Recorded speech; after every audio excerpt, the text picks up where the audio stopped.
Sorry, music was still on.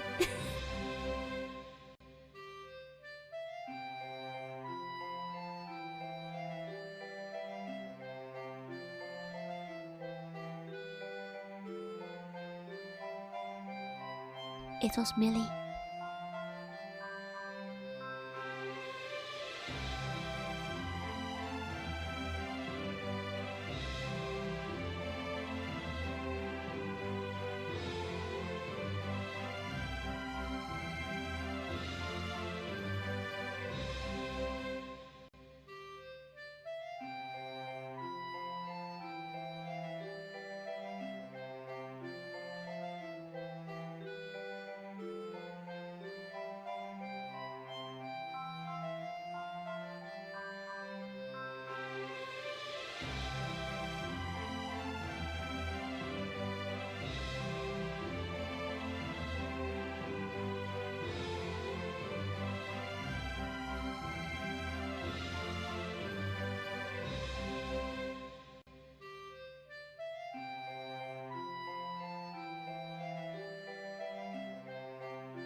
Jorunna!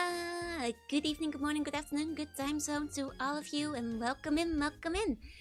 How do I feel after the gunpla incident? Well, we'll talk about it. Hi everybody, welcome in, welcome in. Let me say hi to everybody first. Yes, I put myself in a safety bubble. I need it today. Let me say hi to everybody.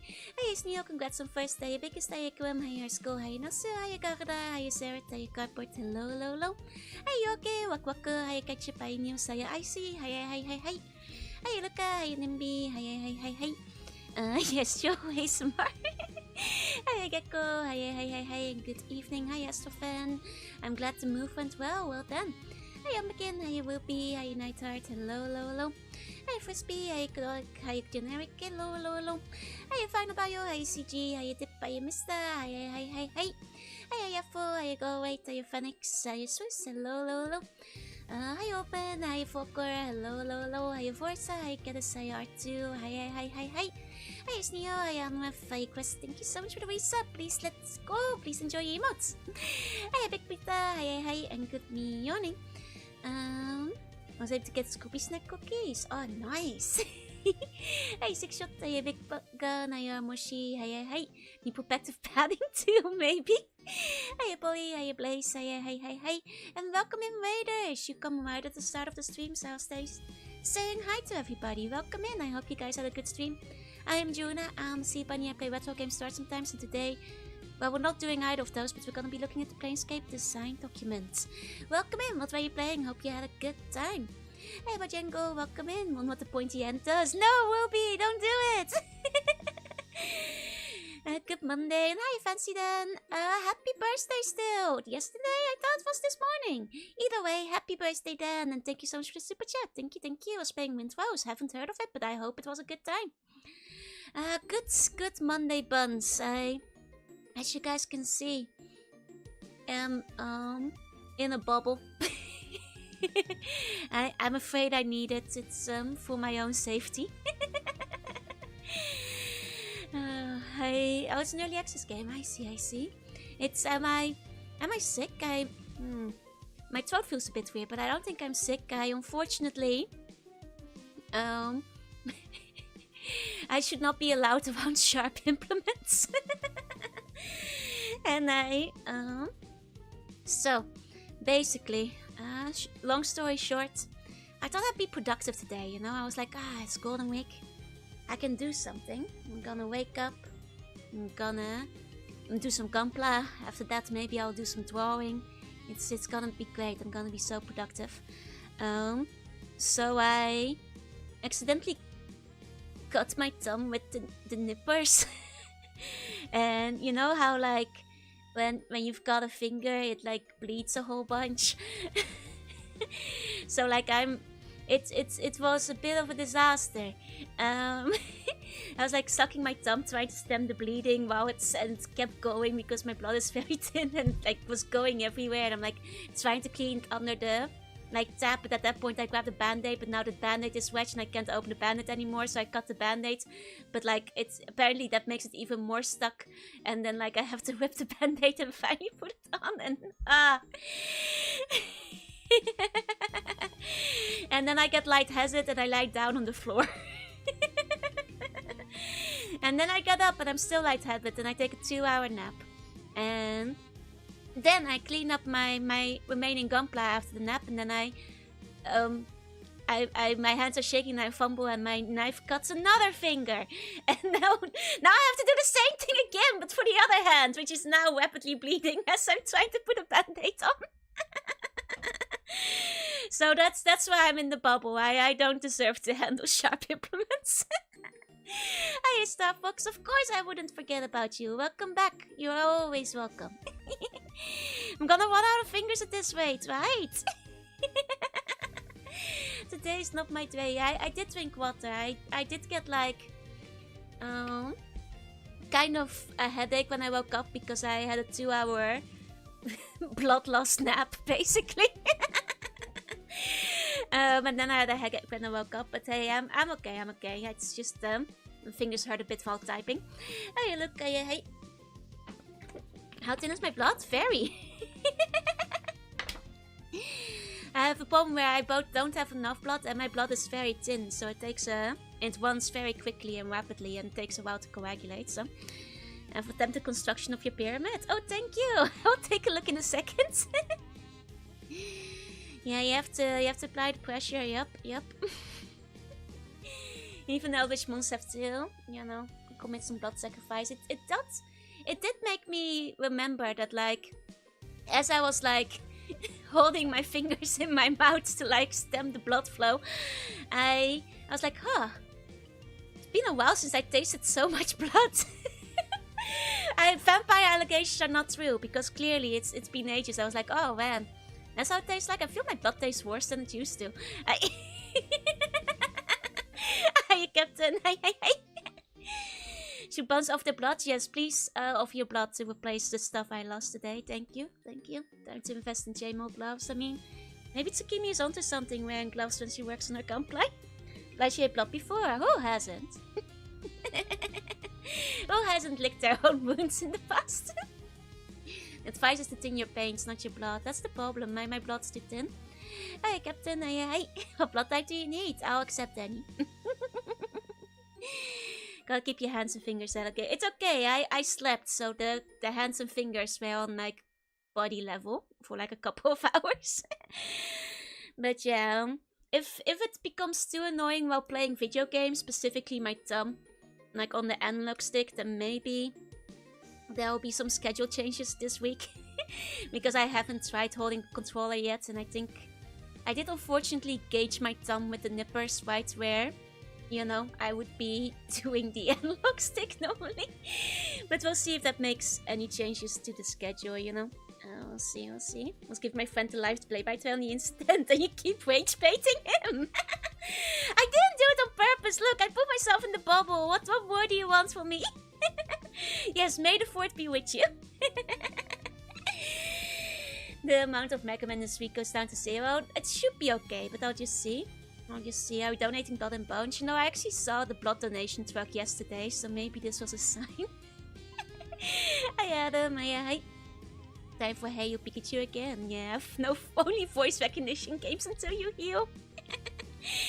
Hiya Bacon, hi, welcome in. I gauge weeknight by commenting on taste quality. I swear that, like, it used to taste better years ago. I think my blood has just gotten more poisonous with time. Your lifeline time. I'd have to, by the time that game would arrive from eBay, it's my wounds, they will have healed. I may be crawling in my skin, but these wounds, they will heal, don't worry. What did I eat the last few days? Normal things. Why are you asking, huh? Don't check if you haven't enveloped Snickers inside your bubble. It's okay, I did clean up after. I'm okay. I'm not a vampire. The vampire allegations are fraudulent. Have I eaten today? Yes. I was kind of lightheaded and also had a headache after having a blood loss nap on an empty stomach. So I just ordered some McDonald's. I figured I'd get some salt, yeah. How can you shower if you're in the bubble? I shower before the bubble. And the bubble keeps me clean. Hey, Pakken, hey, remember to put the sharp tools on high shelf so Jorunna can't reach the way. I'll leave my bedroom window open, my neck's exposed. Thank you. To be a vampire, if you need more blood. I've always had a grave lack of too little blood. That is the problem. Can't sniff that now. I can only sniff for the bubble, I'm afraid. So this way we're all safe. Me from sniffer and sharp tools, and you guys from poison. But yeah, I feel very stupid. Like it was really a, you know, just a, what's it called? Murphy's Law. Like once one thing goes wrong, everything goes wrong. I completely forgot to say that, like, you know, after I had my my first lie down on the ground and I went to the bed and I decided to just like lay down for a while, I accidentally like spilled water all over my bed as well. So like my bed was wet because once one thing goes wrong, just everything goes wrong, I guess. It's just one of those days. It's a good thing I didn't leave the palace because I probably would have been hit by a car or something, I don't know. My luck is very low today. You should try not to cut yourself. I know, that's why I'm in the bubble now. Yeah, everything that can go wrong will go wrong. And then I bit my tongue, so now my tongue also hurts. Did you try it or are you still damp? I slept away from where I spilled the water. That's Murphy's Law. Yep, that's Murphy's Law. Gotta buy those worker gloves for the gunpla purposes instead. You know, today started so well. I woke up at a very respectable 10 AM instead of 12 or 1 PM. And I also got neon on my free pool, and then like everything went downhill. So I guess like that was my allotment of luck for the day, I suppose. And instead I had a very unproductive day. Early slug catches the bad luck, yeah. I did not do any art. I was gonna like draw some navy for Golden Week, was my plan, if I didn't like cut my fingers and then took a bloodloss nap, so... Someone cast Hex Curse on Joel, yeah. Thank you for the biddies. First step to Kevlar gloves, thank you. More of the story, don't wake up early, it's terrible for you. it's horrible. It's karma balance, yeah. You have to pay for the good luck with the bad luck. I guess you have to start with bad luck and then get the good luck later. You know? Well, surviving is productive. At least I'm alive, yeah. At least I've got tomorrow off, eh? What a way to start Golden Week, though. What an utterly wasted first day of Golden Week. Didn't finish my gunpla either, because my gunpla was covered in blood, so I had to wash it off. And run it on the tap while with like one thumb in my mouth while I'm trying to wash my gunpla and open a band-aid at the same time. May I enter the bubble? No. No. Buns are too sharp to be in the bubble. It's dangerous. Did my tongue so bad it bled for an hour? Ugh. It's okay to go back early. That's completely acceptable. Was at least a sure one? It was actually a sure one. So I guess the red might have made it 3 times faster. I got my MLB +1 star Annis because I pulled 2 of them in 10-fold. Ah, nice. Could have left it there as part of the paint job. Look, I don't think I should put blood on my gunpla for realism. It's probably gonna smell. You know, it might have been authentic, but I think it will get stinky.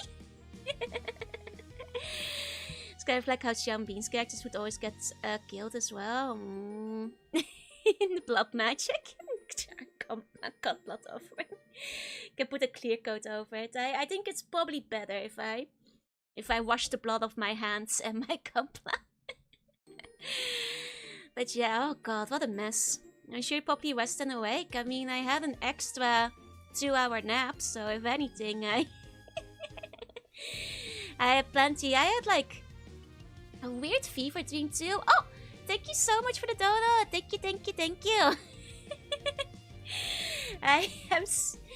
Guys, will you still... Can I still be a Oshi when I'm being kicked down by Murphy's Law and everything goes wrong? I will order myself some orange juice. Okay. I think I can actually order orange juice from McDonald's if you guys will let me. Can sell it as an edgy gunpla, yeah? This gunpla is made of blood, not mine, but my enemies. Yeah, the donut text needs to be bigger. I had to quickly check my activity feed to actually read it. I need to increase that in size somehow. At least there aren't any falling pianos. Extra good too for missing bloods. They don't sell the all-day breakfast in Japan, unfortunately. Let me see about orange juice. I'll order some. 1 second. I have to get a tetanus shot. Oh dear, I think I'm okay in terms of getting the double whammy tetanus because my gunpla tools were all pretty new. So hopefully that means that like they're not covered in tetanus yet. And I probably am not infected, maybe. Oh, thank you for the ice soup mitigation fund. Thank you, Apple. Thank you.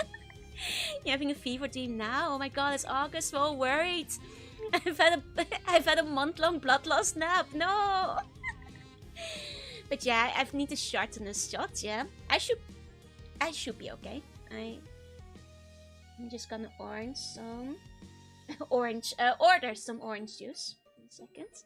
There you go. Oh, and Emery, congrats. You're gonna have to actually write down what you want for your custom bundle. Joe, it's been 5 years. It's been 5 years. It's okay, I'm ordering some juice. I didn't know orange juice is good for when you cut yourself. This is the first time I hear of it, but I trust you guys.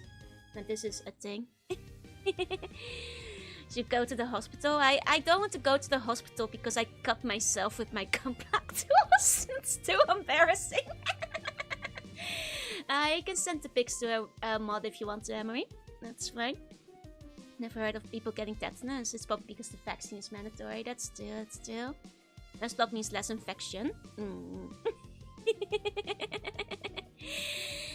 It's just 90% bad sugars, maybe 1% orange, so that's okay. I am gonna get some of the McDonald's orange vegetable juice, that should be fine. Can't believe my Oshi is dying. It's okay, you guys, I'm still alive. I did wash my hands. And in doing so, made it really hard to open my band-aids. Hey, Autoplex, hey, got my gun, the silver bullet. Try not to cut yourself. Don't be like me. Learn from my mistakes. Hey, Autoplex, hey. Eat red meat out of the burger, don't worry.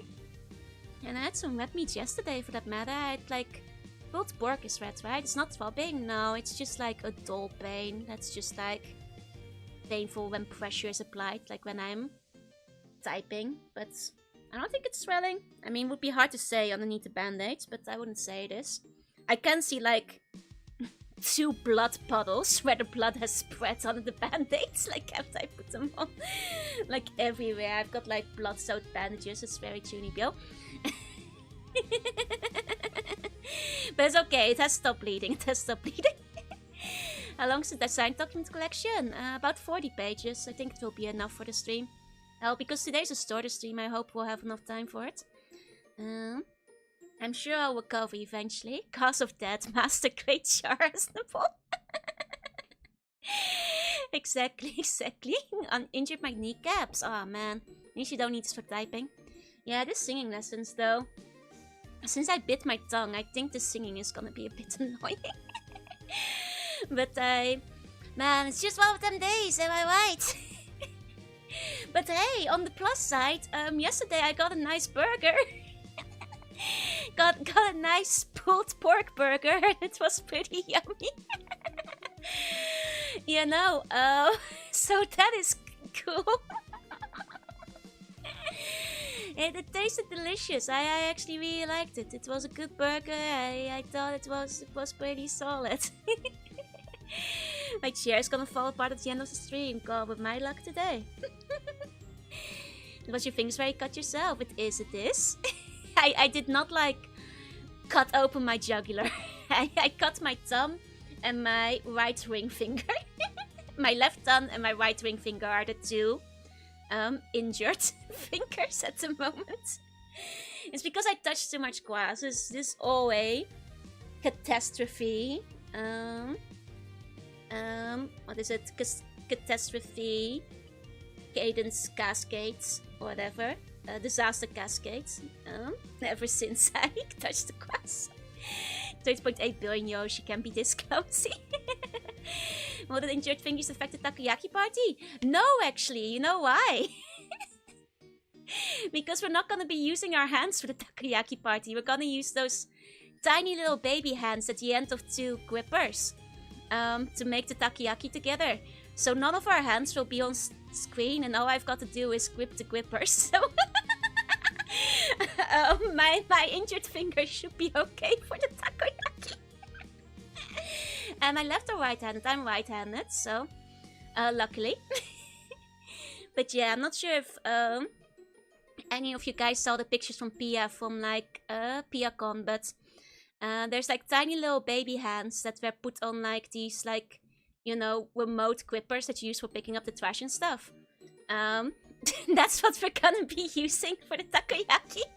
So don't worry, there are no problems here. We're not gonna have this dexterity to begin with. We're gonna use very sharp gunpla tools instead of hands, yeah? What if the baby hands have cuts on them? I think those are replaceable, so it's fine. It's not Halloween yet, that's why he's showing us these horrors. It's gonna be a great stream, don't worry. Maybe a bit weird, but they're gonna be great. Bought some Joe blood on my fries in the party. I realized that... No, you don't want that. Like I said, I think the taste quality has degraded from the last time I tasted my blood. Like, maybe it's just because there was too much gushing out, but I was like, this blood is too rich and it's not so good right now. Me like trying to do everything one-handed, that's like I'm sucking on the wound and going like, the flavor quality has gone down. Ayuesho, good morning. Needs more iron. That might be it. My iron levels have always been low, but I think they've gotten lower over time. Do you know how many maybes I used to make those hands? I think like Pia had like 30 sets of baby hands because she ordered them in bulk from Amazon. So I think we have enough.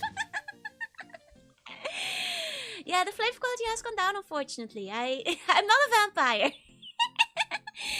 I'm not a vampire, I swear. Too soon to have water instead of blood. Maybe I should make the Char mobile suit into a poison custom, yeah? Let's go back from the hospital after button surgery. Got to be in time. Hi, Cassandra, welcome in. I just cut my thumb off. That's a joke. It was kind of bleeding, but it's okay. It's fine now. I lost all my fingers today. Hi, Veshko. Hi. And hi, Emilio. Welcome in.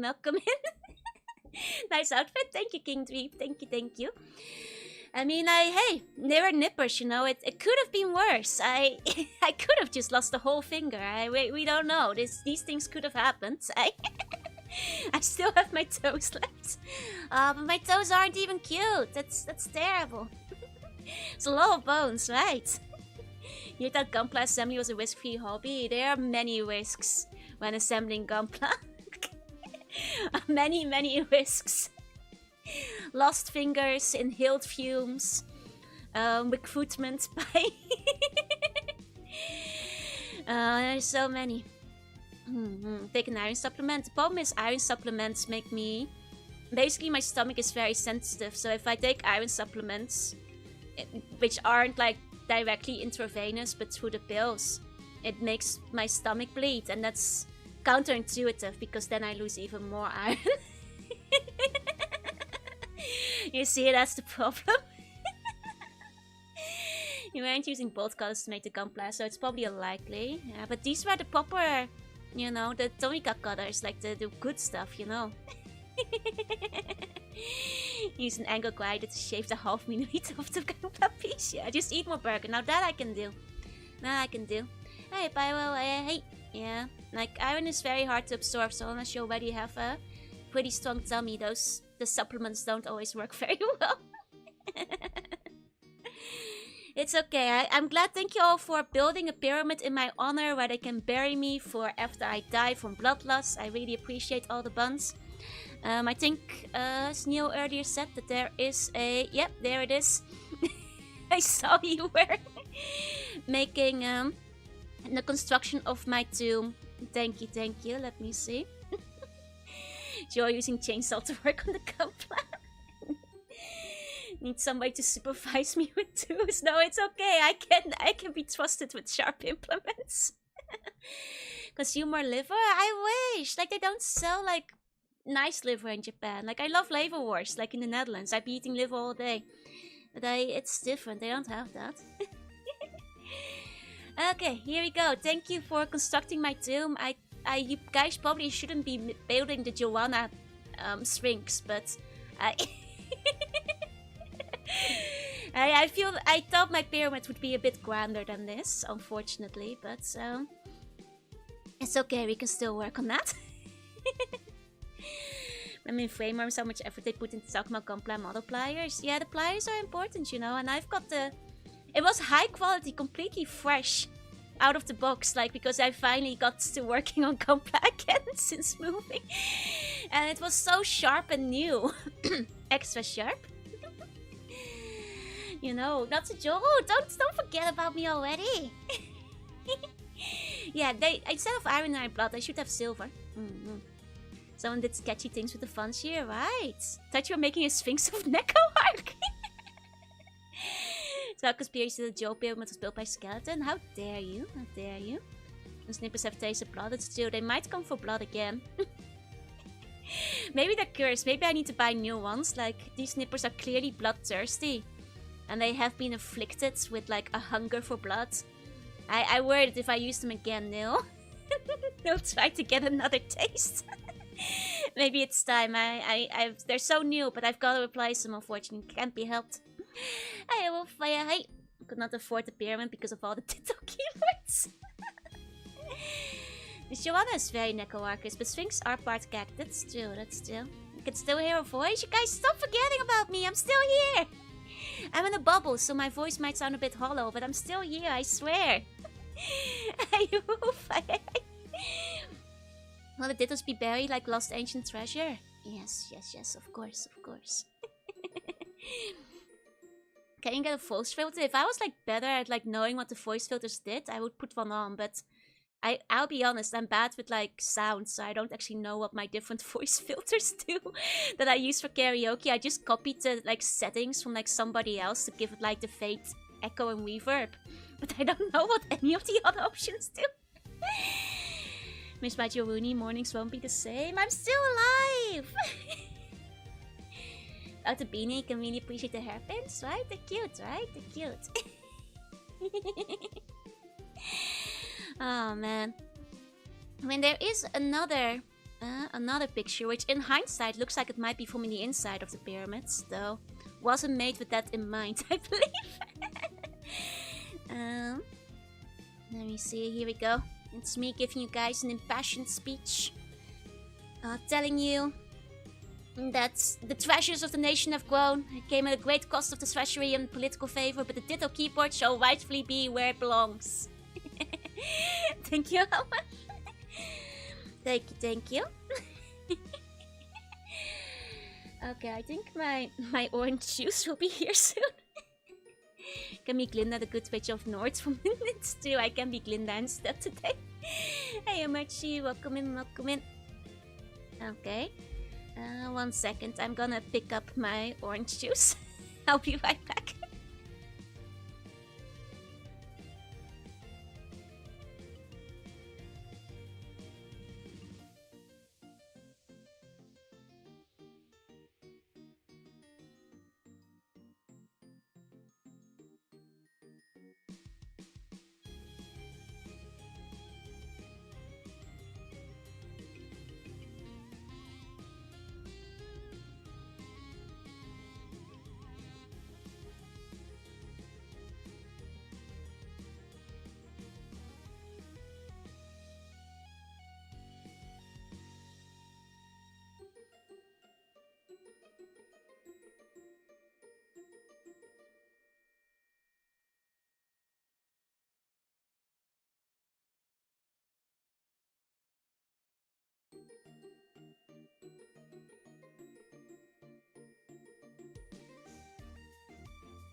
Okay, I'm back.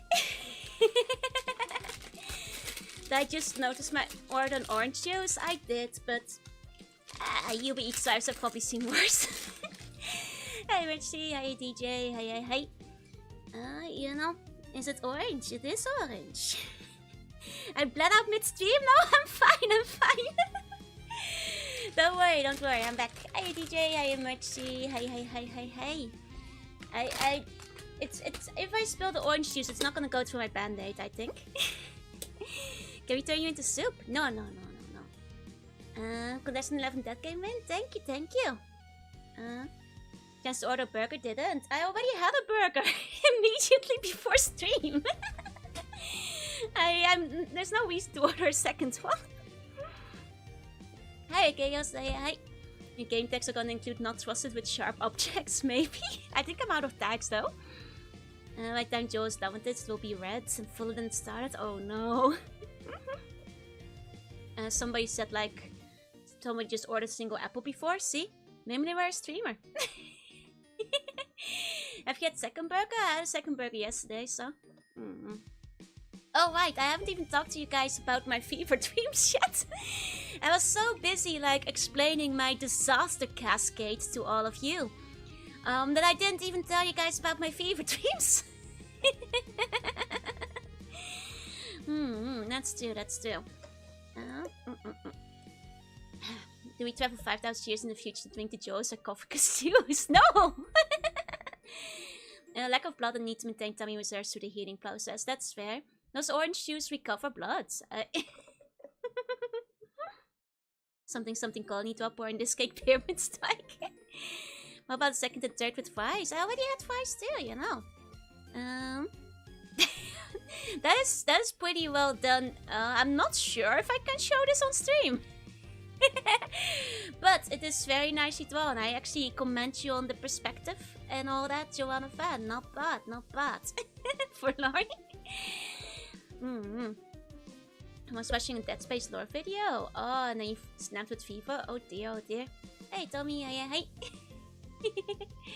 Says juice the snack of the week. Well, so as you guys can imagine, after the disaster cascade, I did not actually have time to get a snack of the week today.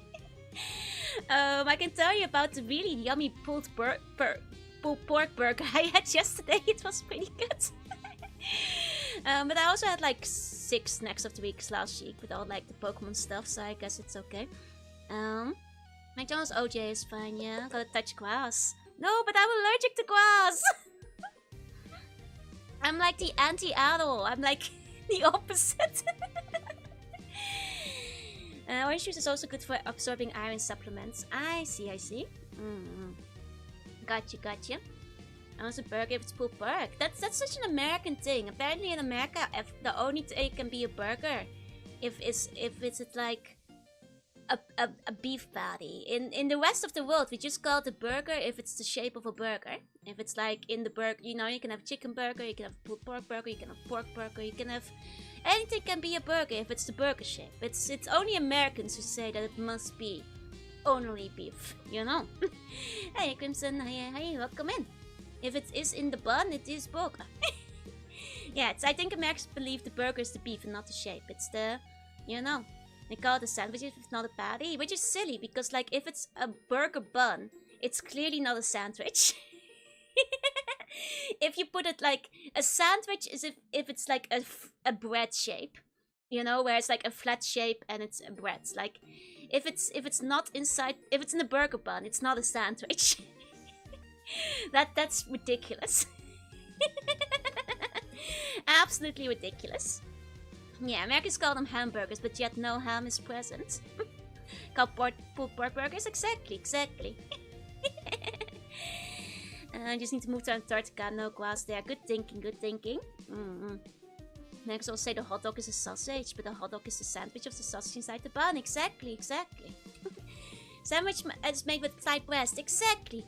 Like, a sandwich, that's not the shape of a burger, let's be real here.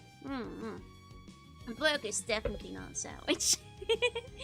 So, like, the ingredients of the burger does not matter. It is the shape of the burger that is the core of the burger. I don't think of anything as beef. But you live in Japan though, so you know that if you go to a restaurant, they'll call it a chicken burger or a pulled pork burger. So you know that the world disagrees though. And I'll get chicken sandwich then. Is this like a whole parody? Good. Time to pull out the coupon. Look, in the Netherlands we also call it just kip burger. Yeah, chicken burger. It's we in the Netherlands, I'm afraid, have the authority because I said so. To draw the line of pulled pork burger, this is wrong. No, it is tasty. You are wrong for denying yourself pulled pork burger. You know, it has all the burger ingredients on it. And the burger bun. Is it not a burger? It's like we're a ship of t-shirts in here. But I think the most important part is that got the burger bunch, you know. Call them all burgers here, exactly. Burger King chicken sandwich is a sandwich because it's long, but McChicken is chicken burger because it's round? Yes! Yes, actually. Yes. It's about the shape. Called burger, we should have a softer bun like a potato. Oh, nah. It's a burger bun, so yeah. You can get a chicken burger in the city of Hamburg, and that should be the highest authority. Exactly. And then the pot roast sandwich is actually pot roast burger. I don't know. What did your sandwich, what is it shaped like? Was it shaped like a burger? Did it have burger ingredients like lettuce and onion? Did it look like a burger? Because it was shaped like a sandwich. It's a sandwich, obviously. Always I'm like, Japan, it's incorrect. It's chicken sandwich. It's a chicken burger. Why are you in a bubble? I went through a disaster cascade today and I'm in the bubble for safety. Here, local brand sells the burgers that use rye bread instead of burger bun. Oh, but are they shaped like burger? The buns are replaced with patties. It's still a burger. Is it shaped like a burger? You just wouldn't have sesame seeds on the pulled pork bun sandwich.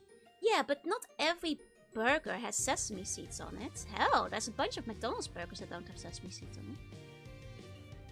It's about the shape. What convoluted more scientists say? The sandwich is the genus and the burger is the species. Also, there are pulled pork burgers, but it's patty made with ground beef mixed with pulled pork. Hey, Annabelle, hey. Bun is shaped like a burger, so we are burgers. If you are shaped like a burger, yeah. And also, you guys are burgers in the sense of being a citizen, because the Dutch word for citizen is burger. The more you know. She won't budget. It's pointless to get you. I'm sorry. The rest of the world can be wrong. Hey, Scoobo. I'm sorry, America. You didn't invent the burger. That was Hamburg. She lives in a bubble of ease. Just meant to eating buns. I never said that. I said you guys are burgers. In a way. And it means I'm a Dutch burger, yeah. I haven't been eating citizens. No. Look, I eat the burger, but I don't eat the burger. You see? You can hear the difference? Big difference. I will see chicken burger, but not pulled pork burger. I don't know. It was very yummy, though. Are you denying me my yummy pulled pork burger? If you were to try it, I think you'd like it. I don't eat people, don't worry. On the stock of pulled pork makes me want some. It was pretty good. Burger tonight. Wonder if I can see a picture of it online in a second. I'm afraid I must if I have to. Really? Hold on. I went to Akihabara so I could try it. There you go. Let me see. Do they have their specials up? Dang, it was one of the specials, but I don't think it's on their online menu.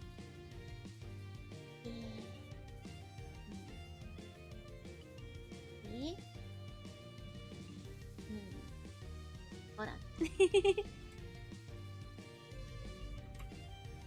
second. I think we could find from Google Images. Oh yeah. Wait, is this it might not be the one from the restaurant I went to. Okay, hold on. Oh, hi raiders, welcome in. Thinks you have a community of burgers? Yeah, that's right. That's right. Oh, welcome in, Momaka! Hey, how was a date with Dad? I hope you had a good stream. I'm Jorunna, I'm a sea bunny, I play retro games and do art sometimes. And today, I will be, well, not doing either of those. I will be reading the design documents for Planescape. And we're talking about burgers. Actually, raiders, do you believe a chicken burger is a burger or a sandwich? There is a right answer. Welcome in, raiders. Welcome in. Sandwich? Oh, how dare you! It is clearly a burger. Hi. How dare you? Well, I think Momoka is American, so that's fair. This third, thank you for the follow. Welcome in. Sandwich? Damn. Damn, how are so many of you guys so wrong? Yeah, it's even like a burger patty, you know. How do you unshout out someone? Hi, Zach. Hi. This, speaking about Capra, I went on Saturday to hit the beep one more time before it moves out of its dungeon. Oh man, it's gonna be on the 17th. Oh, at least they're reopening. That's good. That's good. There's a burger and a sandwich. I'm unfortunately American. I'm afraid you're wrong on this. Like you've got the whole world against you. We all say chicken burger instead of like, chicken sandwich. Americans can't admit it's a burger or they lose citizenships. Oh, are you being threatened? Are they gonna kick you out if you admit it's a burger? I understand. Okay, hold on. I'm gonna show you guys a picture of another burger that I had in Akihabara. A moment. Here you go. How can you look at this and tell me it's not a burger? How can you be so wrong? It was so yummy. It looks good, right? It was good. America, it's literally called chicken sandwich and it's wrong. Why is it falling apart? It's yummy. It was so yummy. It's extremely burger shaped. It's not a chicken burger. This is a pulled pork burger. It's pulled pork. It's messed up and a sin. You wouldn't say that if you tried it. You'd be like, yummy, yummy, yummy. You know, it's meat between two halves of a bun. No, it's a burger. It's not even burger shaped. It's extremely burger shaped. And the burger is in the bun. The burger is in a bun. It's not a sandwich. A sandwich would never look like this. The American mind cannot comprehend the pulled pork burger. What sauce is that? It's ketchup. It's anti-bone propaganda, of course. Pulled burgers I've had are always like some barbecue sauce. Why so sauceless? The sauce is on the inside. And it's Japanese after all, so. It's usually drenched in the sauce. It was really good actually. It was very delicious. I would highly recommend it if you're ever in Akihabara and feel like visiting the French toast factory. It's totally a sandwich, a delicious pork sandwich. It's not a sandwich. Sandwiches don't have this shape though. It's the wrong the wrong shape for a sandwich. It's the wrong shape for a sandwich. Looks like the seed arm is craning the top of it. No! Ketchup on pork? No, the ketchup is for the fries. Why would you put the ketchup on pork? What's wrong with you? The ketchup is for the fries. This might actually be pulled pork burger and that just makes it more wrong. See? I told you it's a burger. It looks like a burger, doesn't it? It has all the ingredients of a burger. And it's got cheese and lettuce and onion. And it's got the burger buns and sesame on top of the bun even. It's a burger. Now I have to hate it for different reasons. Why must your heart be filled with hate? Why can't you just accept that if it's yummy, it can be a burger? If I spread 2 PMBs between 2 burger buns, would we call it a burger? No, I feel like that's too thin. That's just 2 burger buns. If you like added something else to it, then maybe I'd accept it, yeah? It has to be more than just a sauce. Sometimes do not have a specific shape. They sure do. They sure do. To be a burger, it has to be ground meat. No! That's the American way. The rest of the world does not confine itself to just being ground meat. Sandwiches cannot have burger buns because then it's a burger. It's a burger by looks. Exactly. Can't get him to use metric. Can't accept him to be a burger. Am I a burger? No, I don't have 2 buns. If I was between 2 buns, then maybe. Show 3 Badly Burger from the last time. It's just not a case of burger sandwich confit. What do you mean? The ketchup is just ketchup for fries. And it doesn't go on the burger. Tomato sauce is what you put on your spaghetti. Ketchup is what you dip your fries. That's the difference. You don't put ketchup on spaghetti.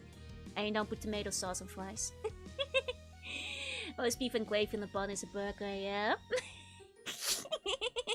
It could be. You could have a roast beef burger, yeah. When called a burger, we call it a sandwich. What do you call a sandwich? Things that look like a sandwich. Like sandwich shaped. Like, this is specifically not a sandwich shape. This is a burger. You know, plenty we use metric on cars, do you? But we have tomato sauce in Australia instead of ketchup, do we? Really? What do you... Oh. But ketchup is it's way thicker than tomato sauce, though. Well, is this an Australian thing? Do you guys not make a distinction? You guys don't have ketchup? Huh. Huh. Burgers and square brackets still burger if the ingredients are burger-like? Yeah. Exactly. What kind of bun was it? Brioche? I think it was brioche, yeah? I don't think I've ever seen ketchup here. Wait, what? You guys don't have ketchup in Australia? Huh? Huh? That's crazy. I see. Hot dogs go in long bread. Long bread is not burger bun. Yeah.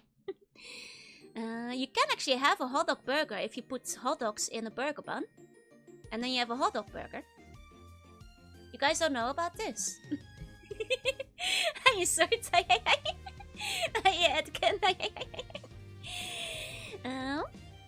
Tomato sauce is sweeter and more watery.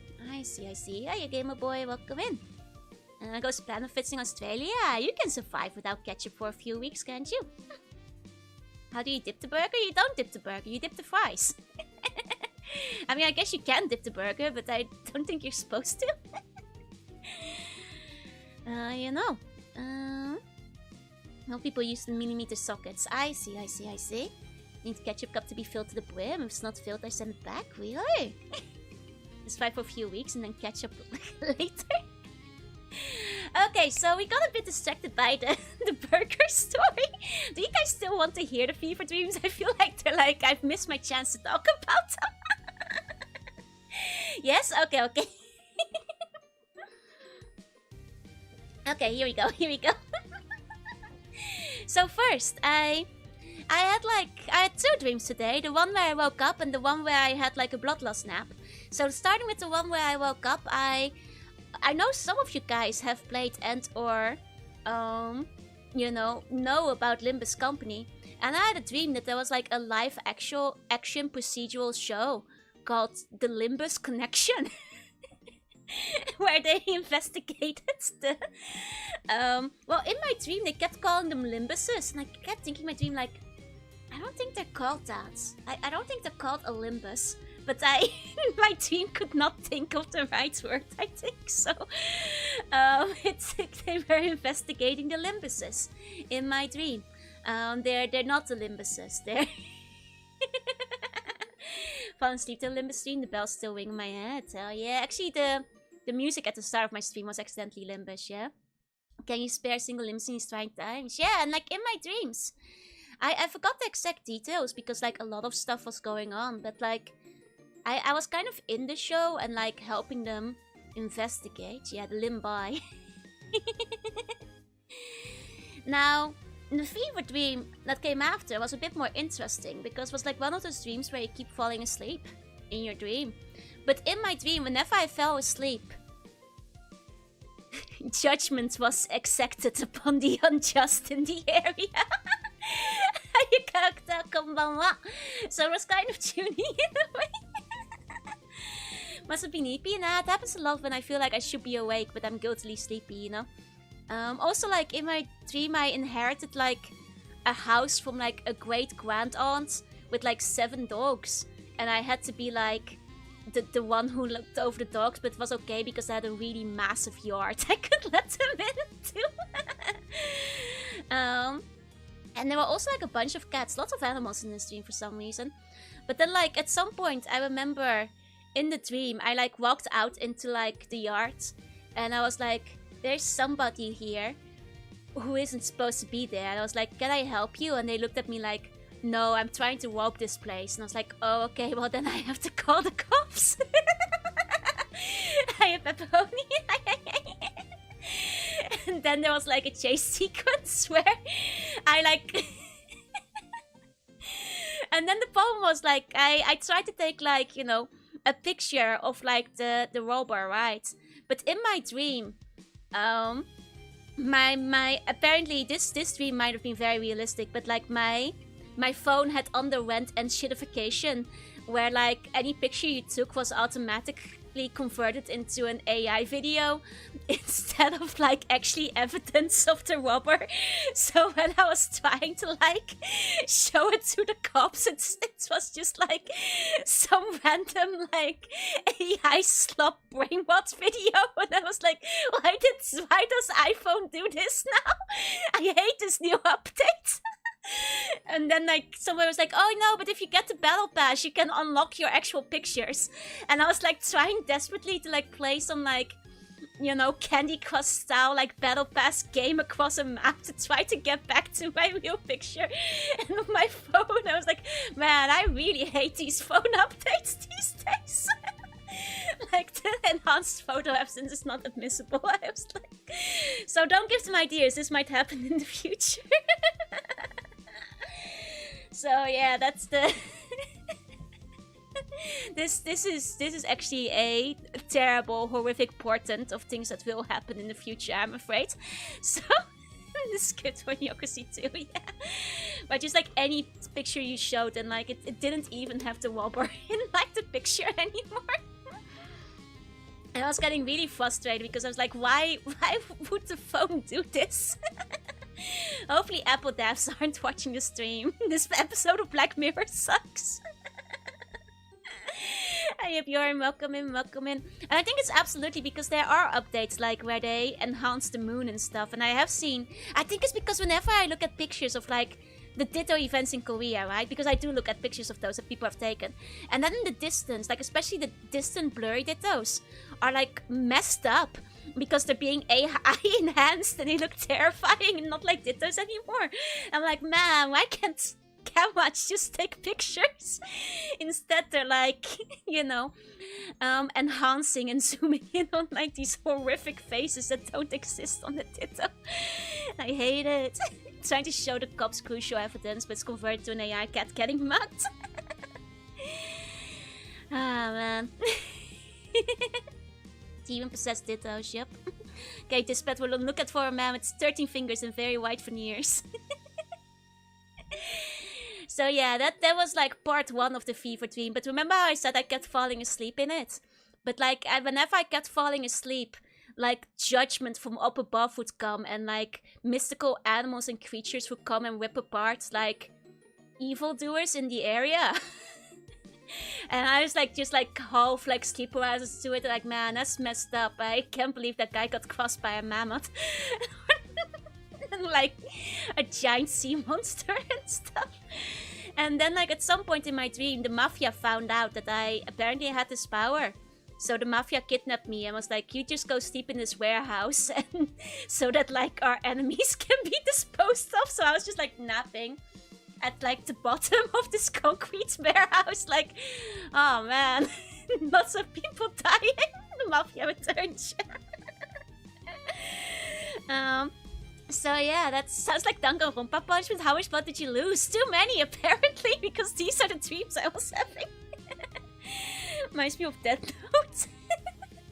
Yeah, new hit manga. Whenever I fall asleep, evildoers get punished by by strange creatures from the abyss. Makes me think of Opuna. I still want to play that at some point. I do want to play that. Maybe I needed a second orange juice. Death Note Mammoth Edition. It would sell, do you think?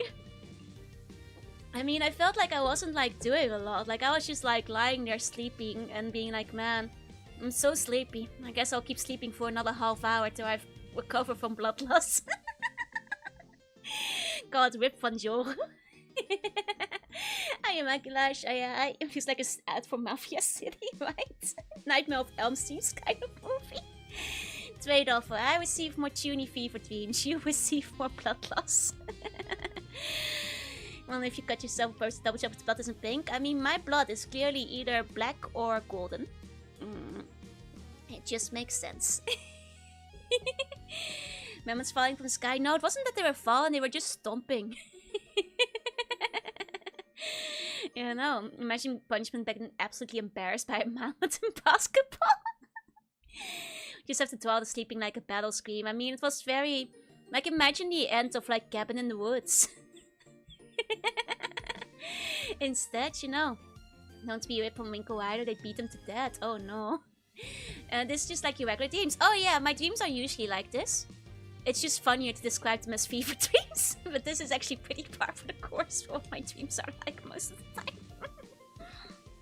Just like a little bit less tuney than usual. Sounds like one of those weird Steam games.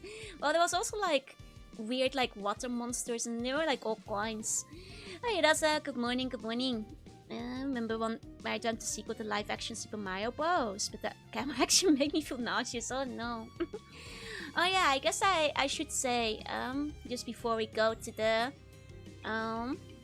Planescape, I did see Super Mario Galaxy. I won't say too much about it. I didn't like it as much as the first. I know a lot of you guys liked it, so out of politeness I will not go into it too much, but I did see it. I liked the final scene with Bowser. I like that the axes were used in the battle. Hey Governor, welcome in, welcome in. And with that, let me shuffle on over. And we can go take a look at the design documents. Okay, here it is. Here it is. Okay. Yeah, people are very divided. Yeah. Hey, Rucksack, welcome in, welcome in. So, you guys may remember when I was playing Planescape. It was a fun game. You know, I felt the pacing was much better. I will kindly agree to disagree. Don't worry, I put the bubble behind the document. Jordan, thank you for the follow. Welcome in, welcome in, welcome in. So, you guys might remember I played Planescape. It was a good game. It was well written and was very strong. Now apparently the design document is extremely good and funny, and I took a quick glance at it and it is honestly very fun and nicely written. I wonder if a certain fella we have encountered during the Fallout Bible might have been responsible for this one too.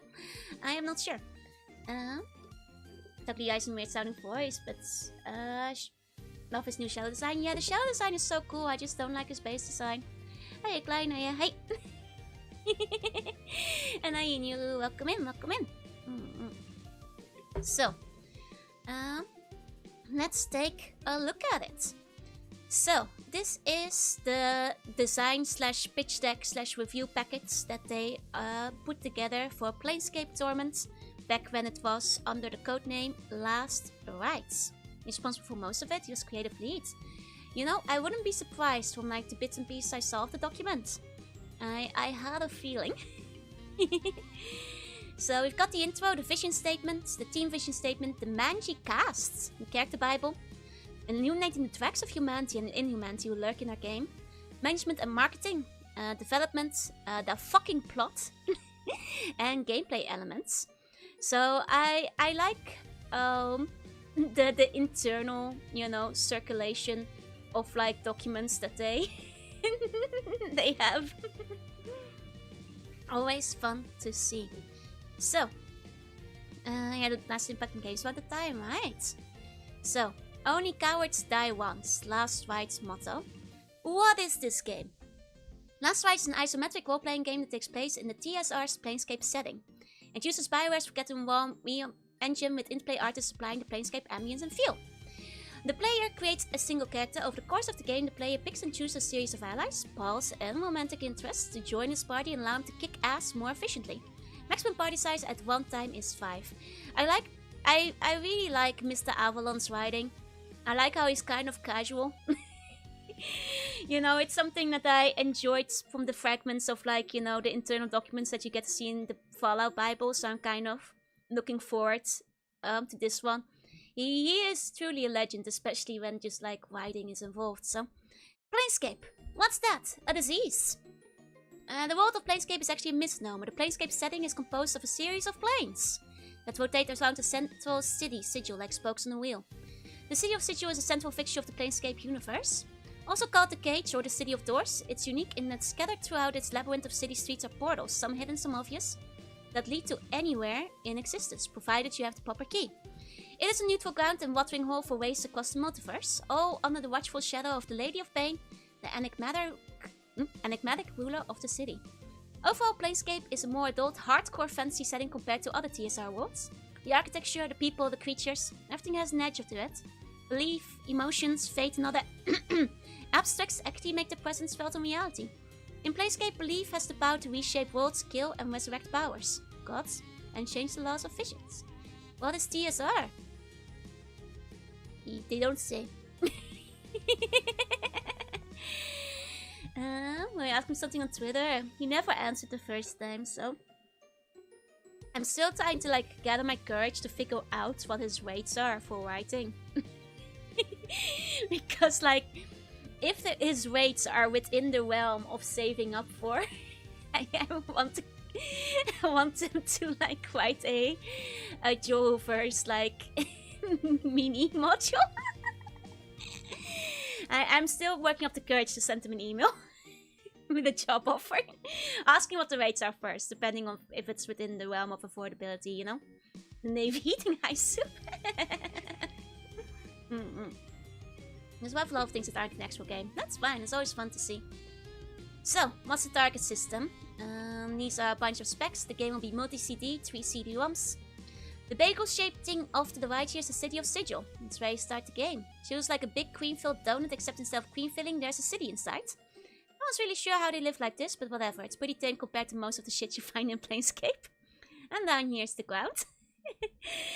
I love that. These are for the original owners of D&D before Wizard of Coast. I see. Hey, Punisher, welcome in. He's actually working on the game right now.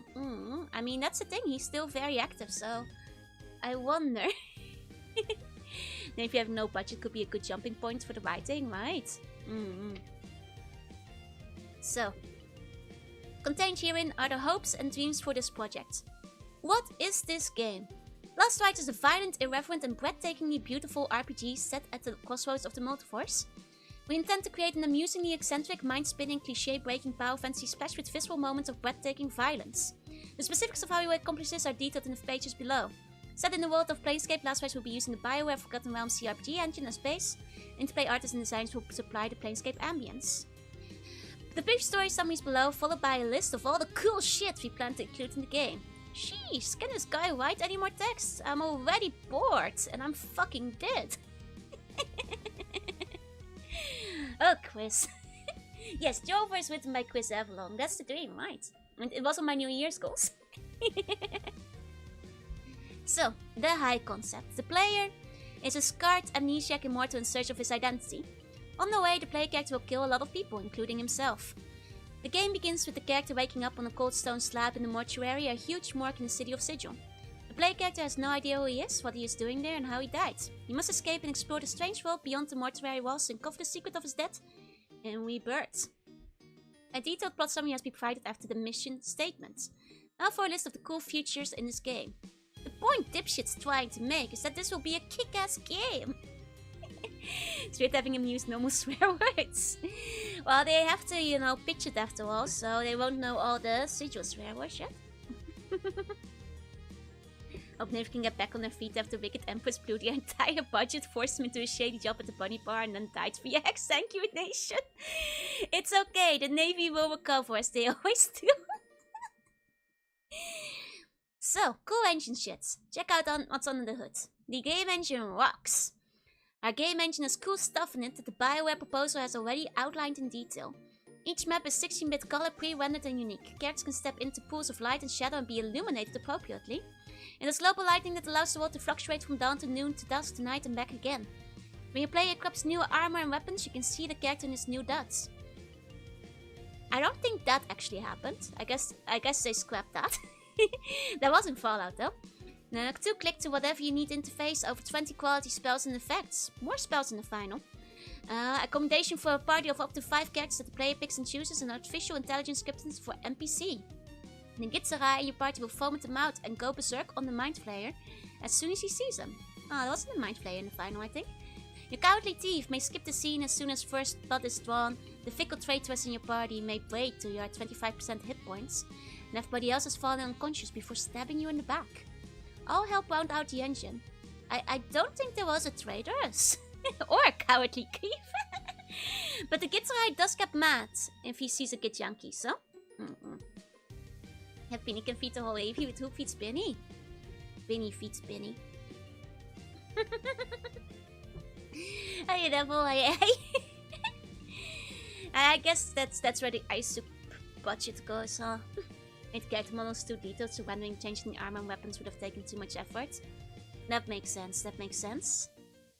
Did get betrayed by one of the characters in final level. I mean, you would have if he was still with you. But he wasn't with me anymore. But that's fair, that's fair. I mean, I guess this is like the pitch deck, right? So like they weren't quite sure what might have been the final product. Story is set up so the player starts out with no knowledge of the world he is in. This allows both the player and his character to be introduced to the world together as they explore it and gives the player more identification with the character. We are planning for Fall from Grace to betray you. I figured like Traitorous would have been Fall from Grace, huh? When you can't be pinned, it's not how conservation fantasy works. But then how does it? It's a recycling loop, you know? Okay. Tiling is for bathrooms, not games. The game engine don't tile.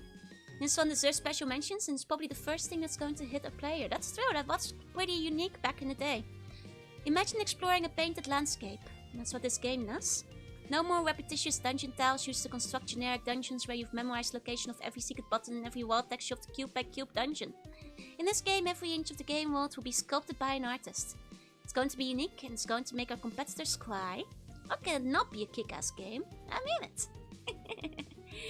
You know what I mean business when they use Diablo font, yep. It's not how it works. I guess Spinny can have all of the ice soup then. Cool animations and humorous SFX. Smiling art style. With the art resource we can bring to bear, the creature in the game can have unique animations. Furthermore, each creature and person the player meets will have sounds that give them style and character. The sniffling goblinoid pimp wipes his nose when he fidgets. The apprentice, that's like a tongue twister. The sniffling goblinoid pimp wipes his nose. The apprentice spellcaster practices his cantrips while waiting. Little sparkles surrounding his hands and his eyes glowing. Your Amazonian fighter flexes and poses while she waits. There was no Amazonian fight in the final. Oh. The vain captain of the guard combs his hair and admires himself in the mirror. During the early stage of the game, players can have a sarcastic floating skull Morte join their party as a companion. His only attack is a bite and the ability to taunt creatures into attacking. He comes armed with a selection of over 100 insults he can spout off at any time. As the player enters a new stage of the game, around the insult meaning grows with each location. I think it's a little bit under 100. Can we have a darker BGM? Yes, we can. 1 second. Jorunna first works in mysterious ways. Someone should have put the artwork in the contract. They might not have had much yet, you know? It's like not even 10 insults. Yeah, I think a little under 100. They are marketing him a bit like he's a talking toy that you squeeze and insults come out. The quick brown fox jumps over the lazy dogs and the sniffling goblinoid pimp wipes his nose. Okay, sorry. More and more downbeat music. More mysterious. Okay. When agitated or upset, he zips around in a circle, his skull bobbing frantically and his eyes rolling. When near female undead, he is scripted to float over to them and try out pickup lines on them. When the player is engaged in delicate conversations with other characters in the game, he will spin his head around like something from The Exorcist or spit teeth at the player. I'm a bit glad they toned him down slightly from his original plan. Because, like, I'm not sure how I would have liked Morte if he was, like, constantly annoying you in conversation. They struck a nice balance with him being silly but not spitting teeth at you all the time. Yeah, it's probably better that he wasn't doing that. The game is the character generator. You define yourself through your actions, not through pushing a set of numbers around on a character generation seat. Your actions in the game flesh out the character. You decide how strong you get, which career path to follow, the skills you wish to learn, what abilities you develop, and what spells you wish to study. The entire game is the character generation screen and allows you to build your character to suit your gaming style. I think they actually pulled that off quite nicely. Like, you know, I think in this one specifically, you can kind of like, you can really, you know, specialize and also I like how the like alignment system is organic and not like even like pointed out specifically, like what makes you more chaotic or lawful and all that kind of stuff. So I don't like how that works out. Like, you know, you're pushing numbers for your stats, but like your alignment is pretty organic. So you should have kept the T detect though. That would have been OP, right? Everything shapes your character. Inflict pain in ways you won't believe. These headers are stupid. Inflict pain in ways you won't believe? Jeez, it's painful enough already. Oh, Mr. Avalon. No more using boring words as sword daggers or bows to carve bloody swaths through enemies. Plunge scalpels into foes' eyes, lace their food with poisonous embalming fluid, push them into man-eating pockets of ooze, sick them with sarcastic biting skulls, hurl them into waves of vines, conjure burrowing rot grubs within a victim's brain, cast spells to make them bleed from every orifice, or change a person's scent so they attack packs of hungry rats. Deliver punishment in ways that will bring a smile to your face. I think like roughly 40 or 50% of those made it in. Hey, Alvarius, hey. But you know, they did have a pretty interesting arrangement of spells at the very least. Some with fun animations. It feels like it only works for good aligned characters thematically though. Yeah, but I didn't try an evil one, so it might have still worked though. I guess I kind of... There's like one guy you can poison, right? But the rest of them... Well, some of them are still in spells. I don't think you can plunge scalpels into foes' eyes, but mostly because you can't target specific parts. It was supposed to be much more gory originally, but they toned it down at some point. Understandable. Like, it feels like they were going for like Fallout levels of gore here, with like eye explosions, I suppose. But that needs a lot more extra sprites and things too. Okay, spells that make you pity the target. Fireball can go hide in the fucking corner when you unleash your arsenal. Jam your hand into an opponent's body, whip out a soul and tell it to kill its owner. Make a gesture and summon a blanket of crawling, biting insects to turn your enemy into a happy meal. Send your foes on a field trip to hell without a permission slip.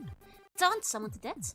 Summon your darkest shadows from across existence and send them into battle to feed on your opponent's physical strength. Your succubus ally can kiss your opponents to death. They die with a smile on their face. So like, yeah, roughly 40-50% of those made it into the game again. I'm ashamed. I wish we could whip out the souls and tell it to kill its owner. That sounds pretty badass, but... Nobody puts magic missile in the corner. Now putting fireball in the corner. Hey, strength 2. Hey. Interesting. Summon your darkest shadows from across existence sounds like it kind of makes it into a game, but obviously in a different way, where they're like the rats that are like hunting you down the final stage. Which road gives me to that? That's not good. You should survive. You should live. Don't die. No apron strings. We don't babysit you. Do what you want to do when you want to do it. Sure, you have direction and goal right from the start, but you have room to maneuver, explore and choose your own destiny. Naswise isn't a condescending babysitter that beats you over the head with soft instructions, reassurances, and a hand-holding, mission-spewing wizard to guide you along every step of the way. It will immerse you in the Planescape world and force you to fend for yourself in a challenging environment. Don't be too concerned about dying during the first few minutes during the game. It won't happen. You have plenty of time to explore the world around you and get a foothold before your character is genuinely threatened. Besides, in Last Rite, death is only a temporary condition for your character. As you'll discover, it's what you do after you're dead that's important. To you and to everyone else. Hey Beryl, hey Happy, welcome in. Happy Monday. Despite being biggest game it is, it's still... As this, despite how much was cost. I mean, it's still massive, but that's like, you know, how pitch decks go, right? You put every possible idea in. You're gonna have to cut a couple. And they had to consider the option of you reading Gracious Diary. I have a feeling since like a separate item you can inspect. I figured that was probably cut. Can Jorunna kiss me to life? No, it's full of poison. You know. Equip gnarly stuff. Equip stuff that scares small children. It's a hand-holding mission we have to do in a nearby cafe. What are the XP points? Are there any good loot? Pluck out your eye with a scalpel and then plop in the bloody eyeball of a fiendish martyr. Skin a beast you've slain and wear it as an armor. It can beat the carapace of a bone spear in terms of armor and miss the chance to take its horns as javelin. Harvest razor vine into carrots. Pry open the jaws of a canalet and carve out its sticky barbed tongue to use as a net. Dismember an opponent and use its extremities as weapons.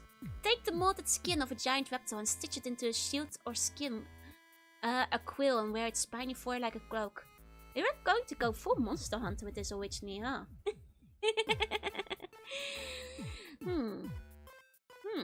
They really want to go Monster Hunter and then like had to pull it back quite a bit, because I don't think you can really take any parts of enemies to make them into weapons. I barely made it to the deadline after a ton of delays. Fair. Let's trick the bosses into get more weeks out of it. And that's what cursed is so rough. I see. I mean, you still get to like pluck out your eye with a scalpel. That's still in there. Plus 1500 XP, plus 4 affections, some gift gotcha upon items. Okay, deal. Let's do it. Hey, Benjamin. You're probably in the wrong stream. I have nothing to do with Nurgle. They are upset with plucking the eyes out. I mean, plucking the eyes out did make it to the game multiple times, so that part made it through. Holy shit, look at what happened to me. The player can have horrible flesh-rending things happen to this character on screen. Even die and you will get better. Attempts to monsters above can happen to the player, except that the player will regenerate. The player's arm can be lopped off, his legs severed, his skin flayed from his body, and he'll be fine in a few hours. And perhaps a little stitching by the dustman. In some instances, the player will lop off his own extremities for use as weapons. Arms make great clubs. Or free himself from manacles. He can use his deathless state to help him solve problems throughout the adventure. Unfortunately, that doesn't actually come up that much, aside from like tricking your way back into the mortuary and or the tomb puzzle, maybe? Skeleton didn't top a skeleton gem and can't grab my skeleton sword. Could name this one, stick all those extra limbs and knife to a body without removing current ones. I wonder if they would have let you. I think you have to replace them, though. Hope the gunpla scalpel doesn't do that to you. Oh, thank God it didn't hit me in the eye. Yeah, it's like the one tongue puzzle where it's mandatory, but I kind of wish they would have had things like freeing yourself from manacles by, you know, Saw movieing your leg off, I guess. Could have been a fun puzzle, but maybe it would have been too grotesque, huh? New quest repeatable. Hold my hand and take me on burger dates. 1000 XP, 1500 bum factor, 1 deluxe burger, 1 medium fries, 1 fountain drink. Oh, those are some pretty good rewards. You get a whole burger set. That's a pretty good quest. Imagine the 10,000 armed many-eyed man. But you'll run out of space to put arms, though.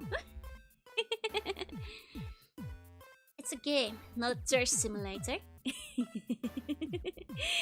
The best part about Ultimate 7 was that your guys were always hungry. And it's not like spoon-feeding your companions to make you feel like a hero. Hello, fun! Oh, they mean like actual thirst and hunger. Okay. I thought they meant romance. To be fair, this is an old design document. I don't think thirst was used as commonly back then.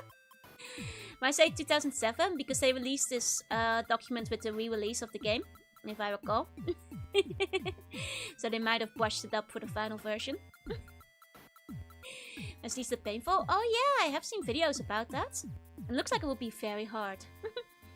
And we want you to play the fucking game, not micromanage it. This ain't a flight sim. Because you're effectively immortal, you don't need to eat, sleep, excrete, nor do you need to worry about dying through any conventional means. There's no thirst or hunger meters, encumbrance, mortality points, or micromanagement that gets in the way of you beating an opponent to death with his own severed arm or casting a spell that teleports an opponent's scrotum into his stomach to get digested. Ah, they didn't include that last spell, unfortunately. But there is encumbrance, so we never... To be fair... Well, I know there is an encumbrance stat. Not even once did I hit it. Not even once. On any of the characters. Like, my inventory was always full before I even got close to getting encumbered. So I guess, like, encumbrance does not really matter that much. You know? And I loot Goblin a bunch, so if I didn't run into it...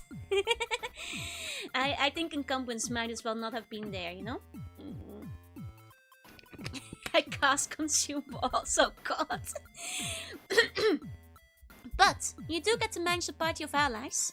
Though they will always have something in their script and attitude that gives them quirks that prevent them from being predictable. You can give Marta the Scullion a battle axe, but since she already expressed a reservation about drawing blood to you early in the adventure, she won't use it in combat. Although she's deadly with a heavy rolling pin. Oh, we didn't get to use Marta in the final game. Players still can count on being able to manage combats and fighting to their liking. I see. Maybe on New Vegas has a lot of encumbrance, yup. And a couple of times in the nameless one, which needs very heavy items on a low strength character. Fair. That's kind of how you want it to be handled. Like, unless you're like carrying ridiculous amounts of stuff, you don't want your DM to be constantly calculating the encumbrance. It's more common in Baldur's Gate. I see. Okay, cool story shit. There ain't a game world like it. Blah blah blah. Planescape, blah blah blah. It's so special, blah blah blah. We're so pretentious, blah blah.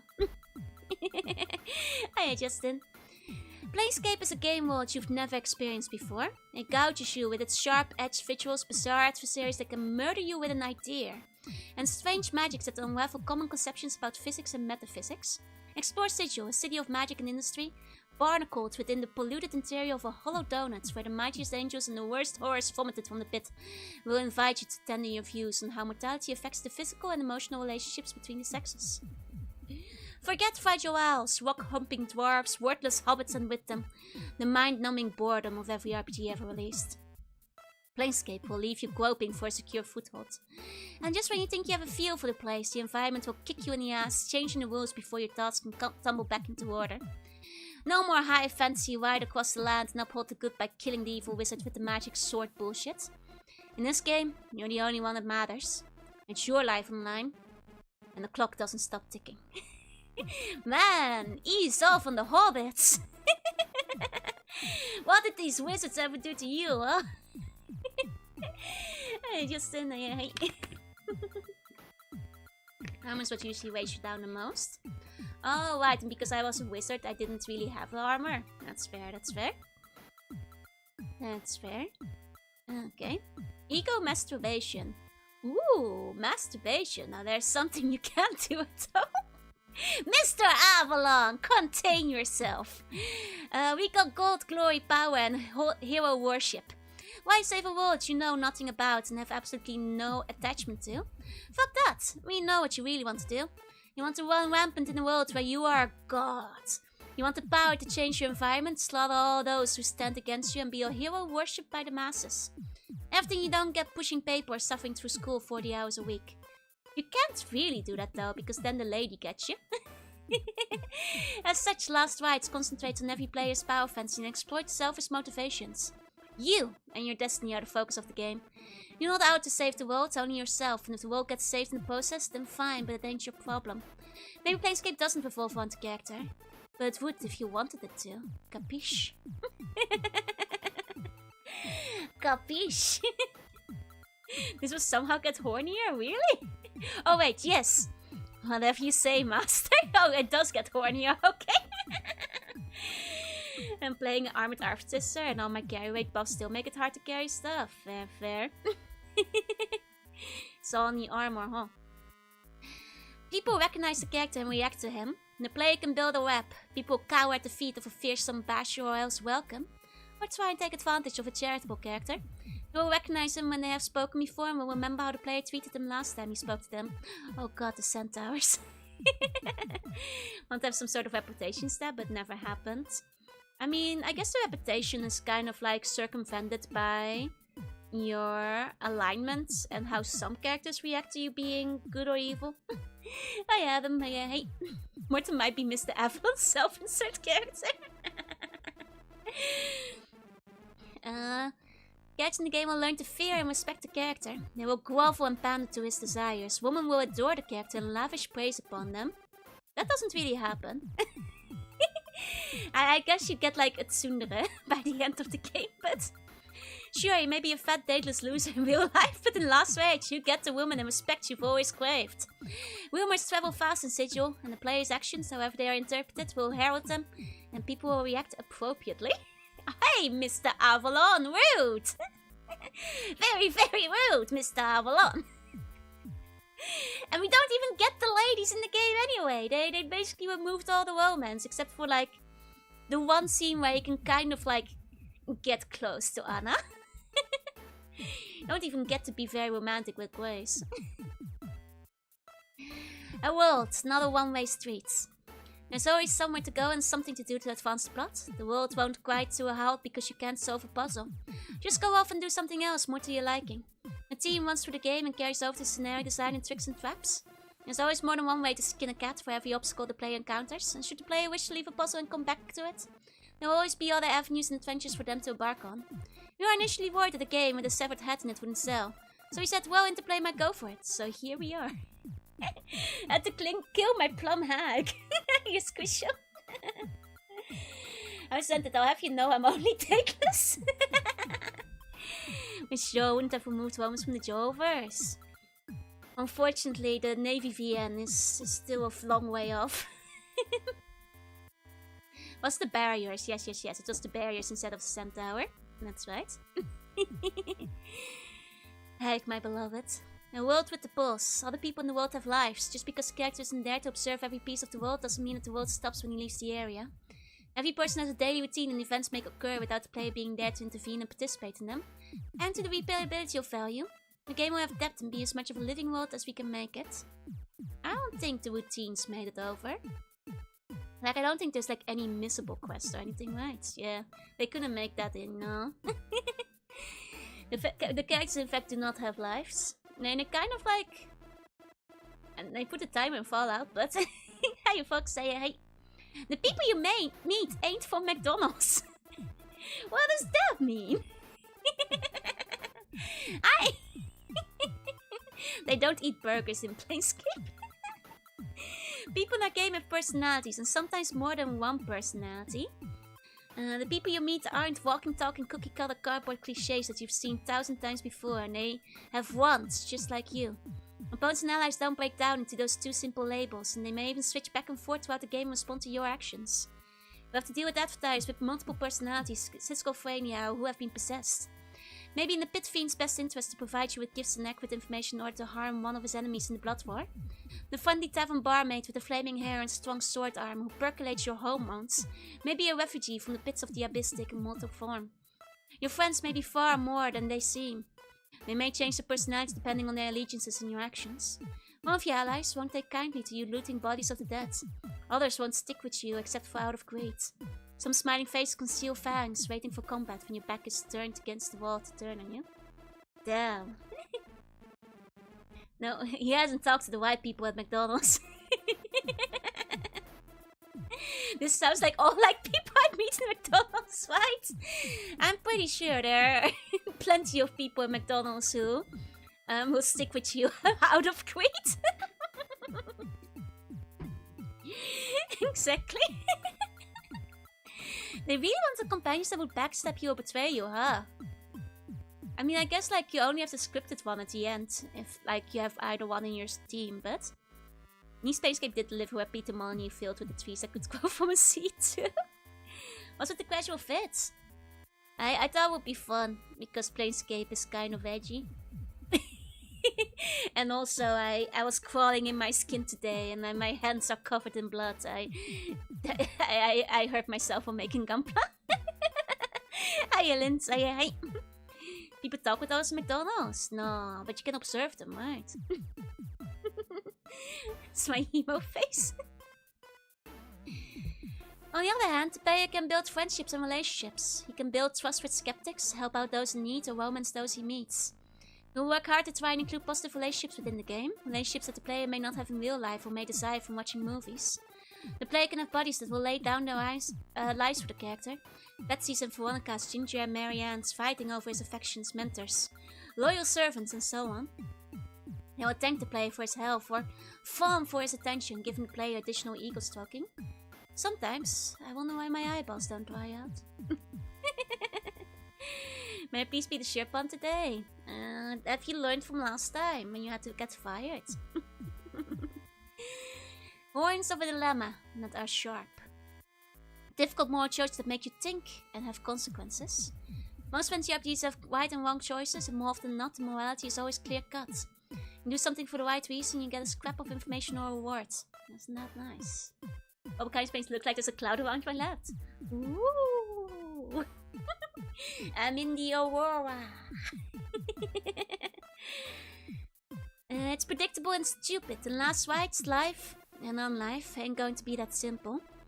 There are no right and wrong courses of action. More often than not, there are 2 wrongs or 2 rights, and each choice will ensure that someone gets the short end of a stick. You may need to steal, rob corpses, or kill to survive. In order to accomplish a greater goal, innocence may pay the price. Freeing a seemingly wronged prisoner from the prison may bring a rash of serial killings so the harmonium can stop. Saving the little girl from a gang of young hoods may be interrupting a gang initiation ritual. Giving food to a disease-ridden beggar from starvation may cause 20 other people to die from the plague. Not everything everyone says is true, and actions don't necessarily betray a person's goals. A kindly wizard has his own interest at heart and a poisoned dagger hidden in his sleeve. The traitor in your midst may have reasons for his actions that make perfect sense to you, even when he has a dagger at your throat. A horse trader may sell you a mount for every bit of jink you have, all the while knowing that it's likely to die on you 5 minutes after it goes out into sinuous pollution-encrusted streets. Trusting the carefully worded arguments of an angel over the blunt, fiery words of a hideous pit fiend may be the biggest mistake of your life. They really wanted people to betray you in this one. Gotta go to bed, sleep tight, and have sleep bunny dreams. You like that this actually happened? Sounds like something which one ended up doing. It's definitely the vibe they went going for, yeah. Oh, I see. Thank you so much for the membership. Thank you, thank you. Have you finished the game? Yeah, like over a month ago. A while back at this point. Okay. Now the final thing with the angel did happen, I guess. Kinda. Something big is going down. I've got you big right here. Hiya, Gus. Hi. They have more ideas than they could implement, yeah? You want to save yourself, but the ramification of your life or unlife affect everything else. Sure, you're just one guy, but this doesn't mean that you are a small fish in a big pond. You'll soon find that everyone wants to kill you, befriend you, betray you, worship you. And they all have pretty damn good reasons for doing so that go beyond you and your immediate wants. Not a lot of worship in the final game either.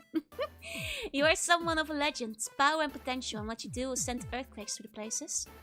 It's all about you. 1 second, I have to cough. Okay. Included twinkles with Ultima, nice. I love when they include little things like maps and stuff. I worshipped Grace a lot, yeah, but she didn't worship me. Hamlet had it easy. I got the biggest puzzles a game ever had. You. No more switches, no more finding red, blue, yellow key. No more pressing buttons in the proper sequence. You got the biggest mystery you're ever gonna find. To win the game, you'll need to find out who you are, who murdered you, and why. If you don't, you'll be a slave to the powers for the rest of your life. This why wouldn't want me to pick a game. I mean, it would intrigue me, actually. Quite a bit. But I love Blue Key. No more Blue Key. They would try to continue Nayland's one story in a hypothetical sequel. But the sequel would just be like... in the Blood War and all. I think you'd have to make a different character because his story kind of ends. And it also depends like which ending would you canonize, I suppose. Take care of your voice, I know. It doesn't help that I already have a bit of mouth pain from like biting my tongue. But well. Your inventory talks to you. Items with attitude. Items will be more than items. They'll have individual pictures, histories, names, and by doing research, players will be able to discover that their weapons do more than is first apparent. Some of your weapons yodel, get jealous, or are even cowardly when drawn from their sheets. Some require stern talking to, others bullying, and some are good just to talk to when you get stuck or need a sounding board. None of that made it in. That's fair though. The item descriptions are still very fun, but that would have been hilarious. Blood War is interesting, but it would have been very different as a sequel though. Sounds like the buns, yeah? You can be a hero, you can be a tide, you can be the trade, you can... Yep. Bioman made something similar. It sounds like they want to do it for all the weapons, basically. Babes. As in, truckloads of. I don't wear pants. Now that's entertainment. Okay, Morte. Tons of total babes. This game will have lots of babes that make the player go, wow! There'll be fiendish babes, human babes, angelic babes, Asian babes, and even undead babes. These babes will be present without nippleage. Will all regrettably behave within the TSR code of ethics. I think the final game has a regrettable lack of babes, really. I think there could have been more babes in the end game. No Gyaru babes, unfortunately. I wish I... Like your Jink, what do you know, Buck? Information-driven quests. Most of the currency in this particular Planescape game is not Jink-driven. The player will discover that what he knows and what he chooses to tell others is the real form of bard in the world of this game. Jink is good for buying Arborian and Street Squash, but knowing the secrets of Siemska, the Marauder's current plans will get the player into place that Jink otherwise wouldn't. Plum hacks count as babes, yeah? Nah, not those babes. Those aren't needed. Okami took all the babes. Release the babes uncut release. Awful lack of babes in the final game, that's all I'm saying. An interface so alive, you fear it. A living interface. An interface that is alive with animated icons and animated screens. Screens that change according to how powerful you are and what you have equipped. And more babes! Babes! Think babes. Then think more babes.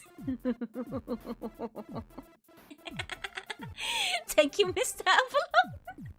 Also, I like this segment, an interface so alive that you fear it. This is just describing a normal UI. But also, it's funny because this kind of writing style, it reminds me of like the 90s and early 2000s. I used to write like that.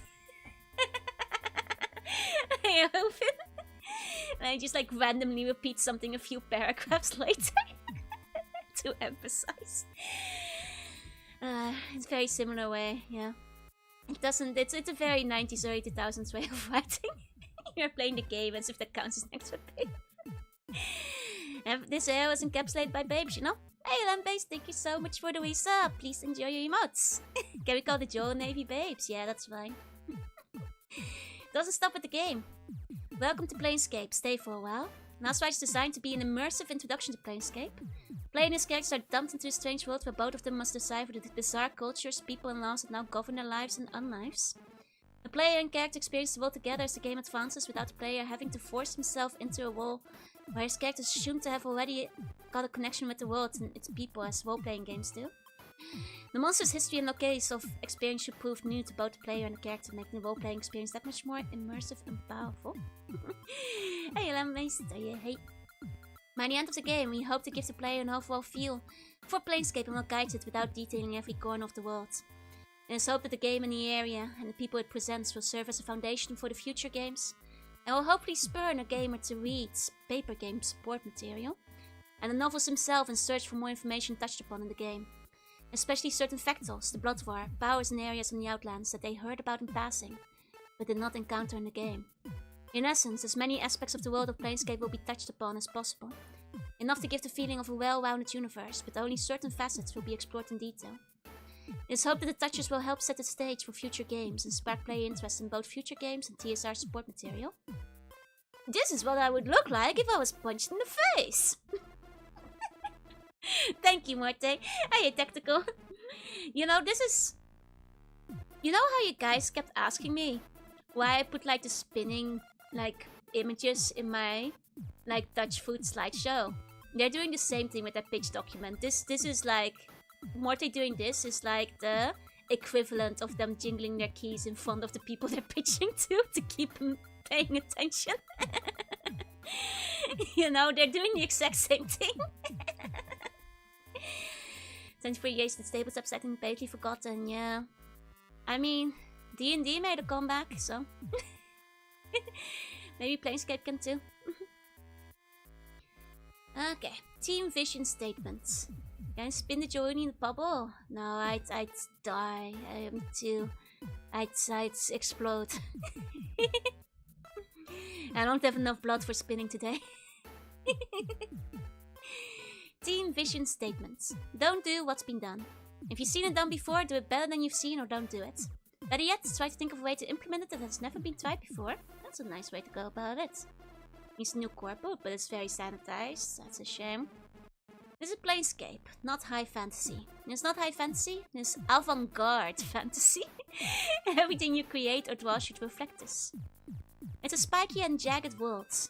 Planescape is spiky and jagged. It does not look soft, comfortable place to live. Don't think ultimate towns or feudal farmsteads. Think of jagged teeth of a shark with the spines of a porcupine when considering architecture. Don't put me on the turn, babe, or I'll throw up.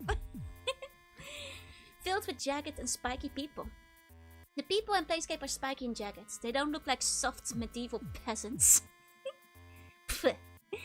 Re-examine your first instinct. You want to create something, don't use your first instinct. Stop for a moment, then put a spin on the idea. For example, don't draw a sailing ship, as a modern day person would recognize it. Replace a sail with cobwebs. The wooden hull with a whip cage from some demonic beast. Give it the ability to travel on the water in an air bubble. And so on. Hour-long guide. Go naughty. Go crazy. If not excited about an idea, make it exciting. Make it something you have to wrestle with, not just crank it out because you've done the same thing a million times before. And you built a pyramid, I gotta make sure to put to good use. Don't kill me! Yeah, gotta put it in a bubble, like the one I'm in. Okay. BO vision statements. Oh, B0. This section visually and psychologically summarizes the good guys. Or at least the guys that are less bad than the guys you're stomping on. Slated to appear in our game. Good bad. Us them. B1 Bible Summary. The art in this Bible contains concept sections from Eric Campanella and James Lim. Okay, wandering through the screwed up world is like having amnesia and deja vu at the same time. There's always a damnedest feeling that I've forgotten this all before. The nameless one. The hero of the piece. Does he have teeth in his hair? The restless one, the deathless one, the lost one, the walking scab. Our seemingly immortal, horribly scarred physically and emotionally, amnesia-ridden protagonist. They're beads. Okay, there's some messed up looking beads though. Like these look like beads. Those don't look like teeth. This is the brutally scarred puppet that the player used to interact with the Planescape world. This walking scab can't die, which ensures hours of deathless but not painless gaming enjoyment. His most notable bullet point is his scarred corpse-like appearance, his ability to shrug off traumatic damage and decapitation, and his inability to remember who or what he was. Hey Mira, hey, yes, barnacles in the shit. If there's some higher power that controls my fate, I would like to meet him, shake his hand, and crack open his ribcage and tear out his heart. Original name this one was very edgy.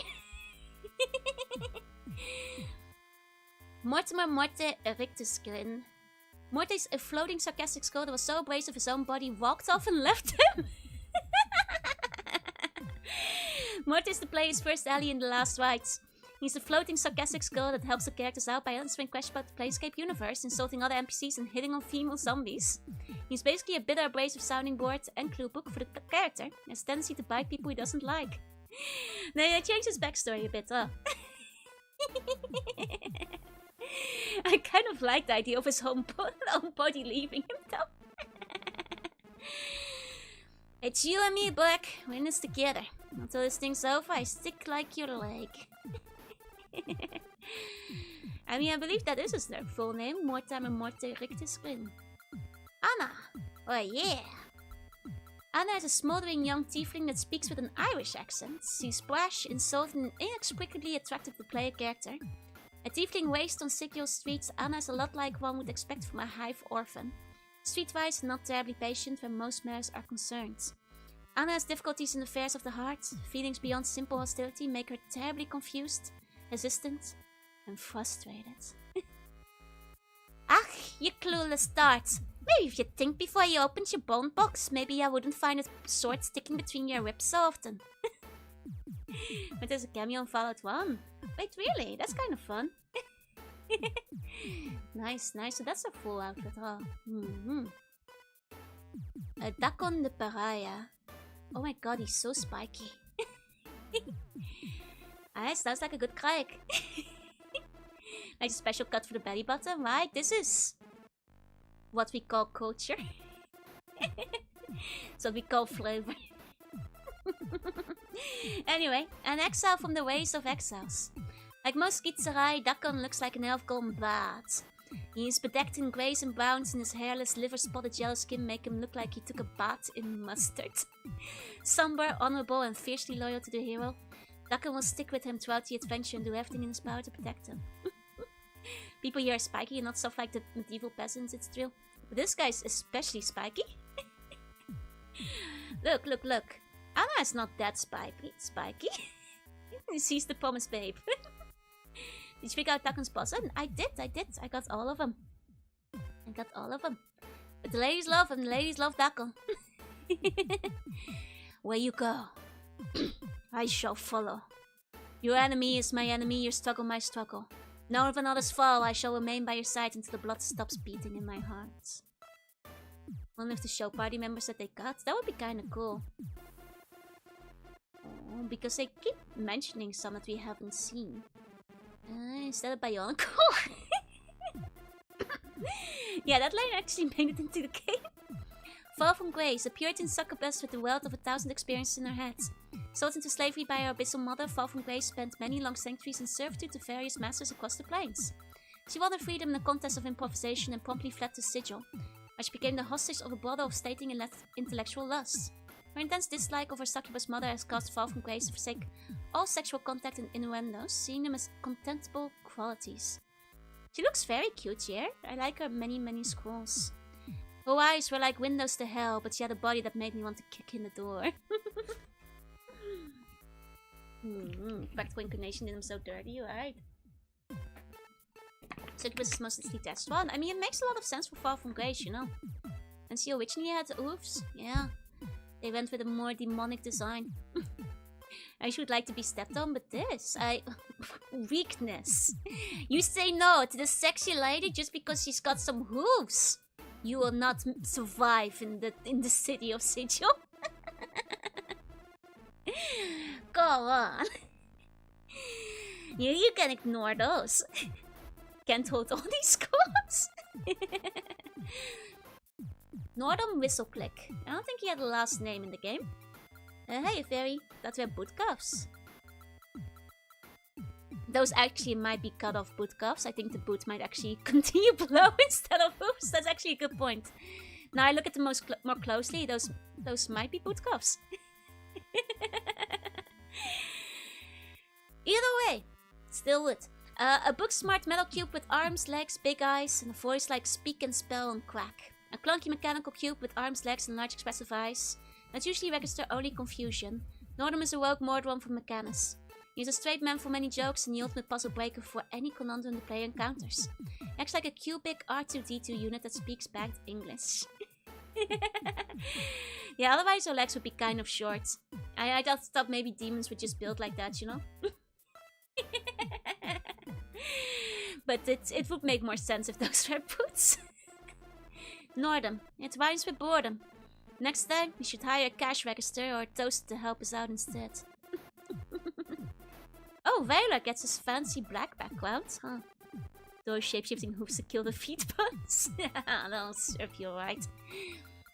A suit of mercy killer armor inhabited by the ghost of a dead Sigil cop. Start with Nazgul, slap some tank armor on it, add a voice that sounds like it's coming from within a boiler, and you have Veiler. An intricate and frightening suit of armor haunted by the spirit of its owner. Veiler's devotion to justice was that he refused to die until the sentences of all those who had committed crimes during his lifetime were punished. Kept alive only by his devotion to justice, the armor will serve the character and help him reach his goals. As long as it does not interfere with Veiler's own goals. Damn, that's some age. Oh god, you can even see his exposed musculature underneath. Okay. I've waited millennia to dispense justice. I will wait another millennia to see the sentences of the condemned carried out. Uma would have had hooves if Psychos wasn't a coward. Whistleclick is a cute last name, right? But it doesn't work with the backwards thing. Okay. Necronomicon, wherein the bad people in the Planescape game are summarized for those who do not wish to be bored to death by reading stupidly long character histories. This document summarizes the dickheads, the adversaries, dickheads that is, in our game, both visually and physiologically. These are the bad guys in our game, the bad people. Some of them are the same as the player's allies, just to confuse the issue. Who can you trust? No, Ignis. Ignis might be in the bad guy section, I guess. He will come, he will bring allies. He will confront me, realize the futility of his quest, and die. And then the cycle will begin again. Why are you in a bubble? For my own protection. The transcendent one.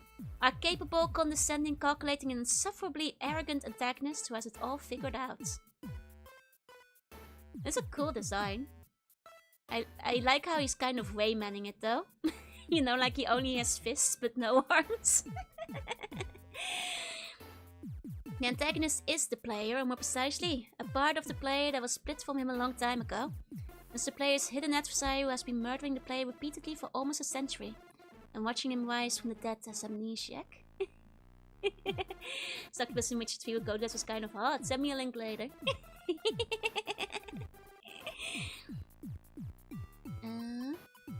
Okay. Does he look I feel he looks a bit different in the final game though, but... Mantuok, the voice of many. What man? I guess he was like a significant like in my game he didn't really come up much, but I guess he was like pretty significant in the development, huh? Mr. Rat. A were-rat lawyer wizard that serves as a mouthpiece for the hive mind of cranium rats. They call him Endor Smeagol Wormtongue from Lord of the Rings, add a peculiar brand of lycanthropy that allows him to change into a giant humanoid rat.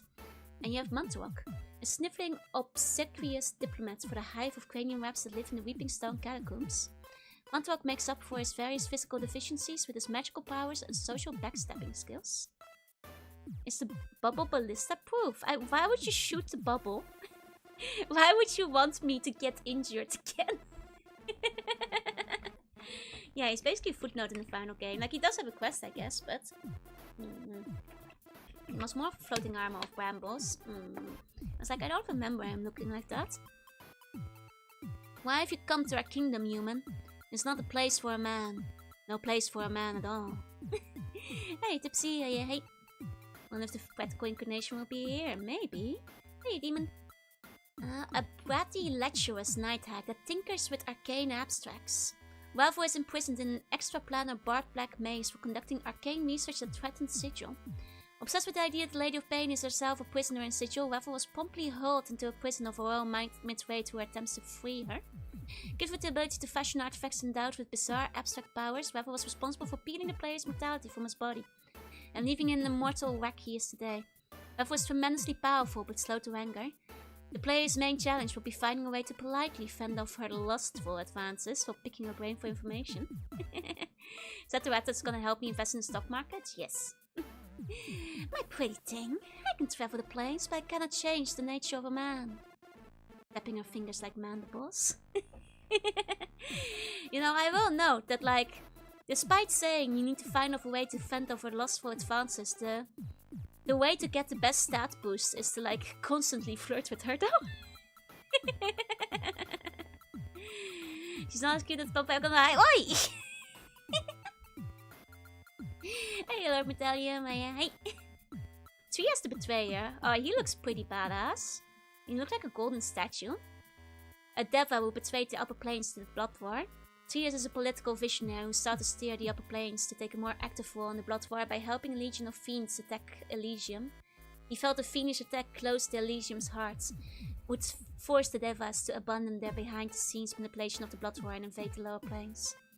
Players encounter Trias in the prison town of Curse, where he's attempted to gain new recruits to his cause. If one truly believes in a cause, one must be willing to betray it. I like his sword. That's the sword we couldn't use and didn't get. You didn't do much fanning off in the conversation. I mean, why would you? Yeah, I kind of had to watch the Trias part, but it was still a very intriguing part though. Like the bits you do get. You look like a sexy high school girl. No, I look like a terrifying fallen angel.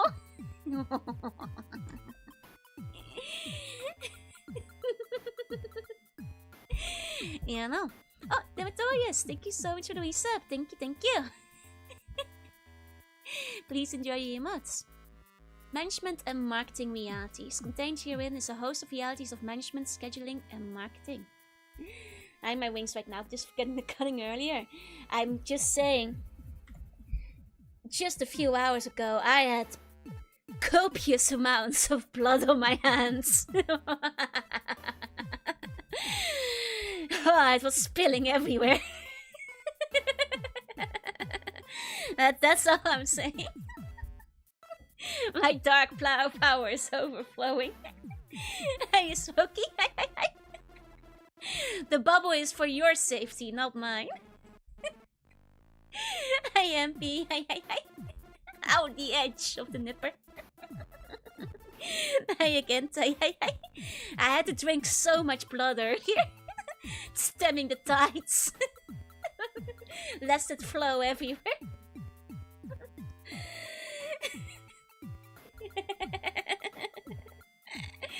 Was the orange juice good? Yeah, the orange juice was pretty nice.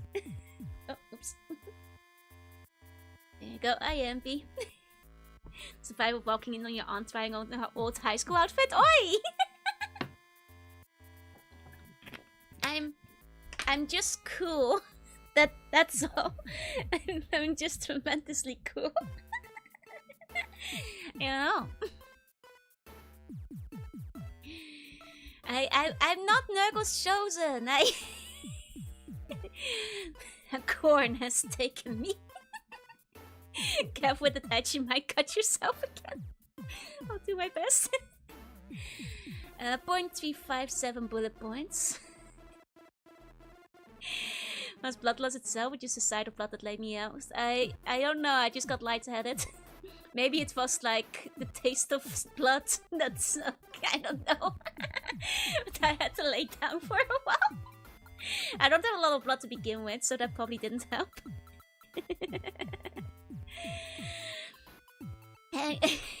Sorry. Back to the last rites.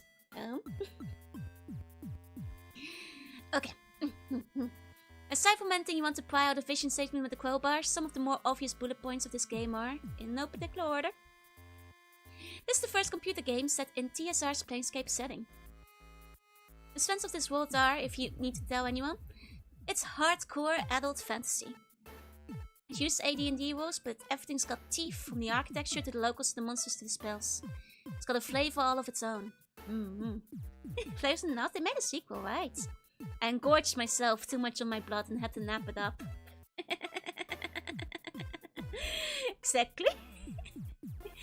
Most of the case guys could keep you alive without blood, except I don't think Gorn would like that, so don't pick him. What do you mean? Will Gorn give me extra blood? I'm all about that. Yeah, I definitely prefer where most of the ideas ended up in the end.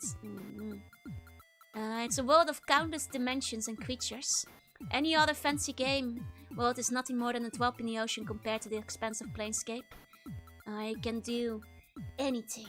Go anywhere and do anything. Roxy, thank you so much for becoming Super Bomb. Please enjoy your emotes. Thank you. And hi, Samuel. Hey. Interplay is the only company ever to have this license. The exclusiveness could be played up to reviewers and magazines. And then they basically made no other games again for Planescape, huh? They had like 3 Planescape games in early development, but this is the only one that wound up being made. That's such a shame. They're gonna make one that was like Kingsfield-like. Ah, I see. Features. As it stands, we're looking at 40 different creatures. A number of them are humans, but it might be best not to mention that. We have 40 different humans. And about 20 quality spells. 70 weapons and armor you can customize. This creates an almost endless selection of items the player can use. I think in the end they actually wound up with more creatures than that. Like, they actually have like quite a extensive amount of them, I feel.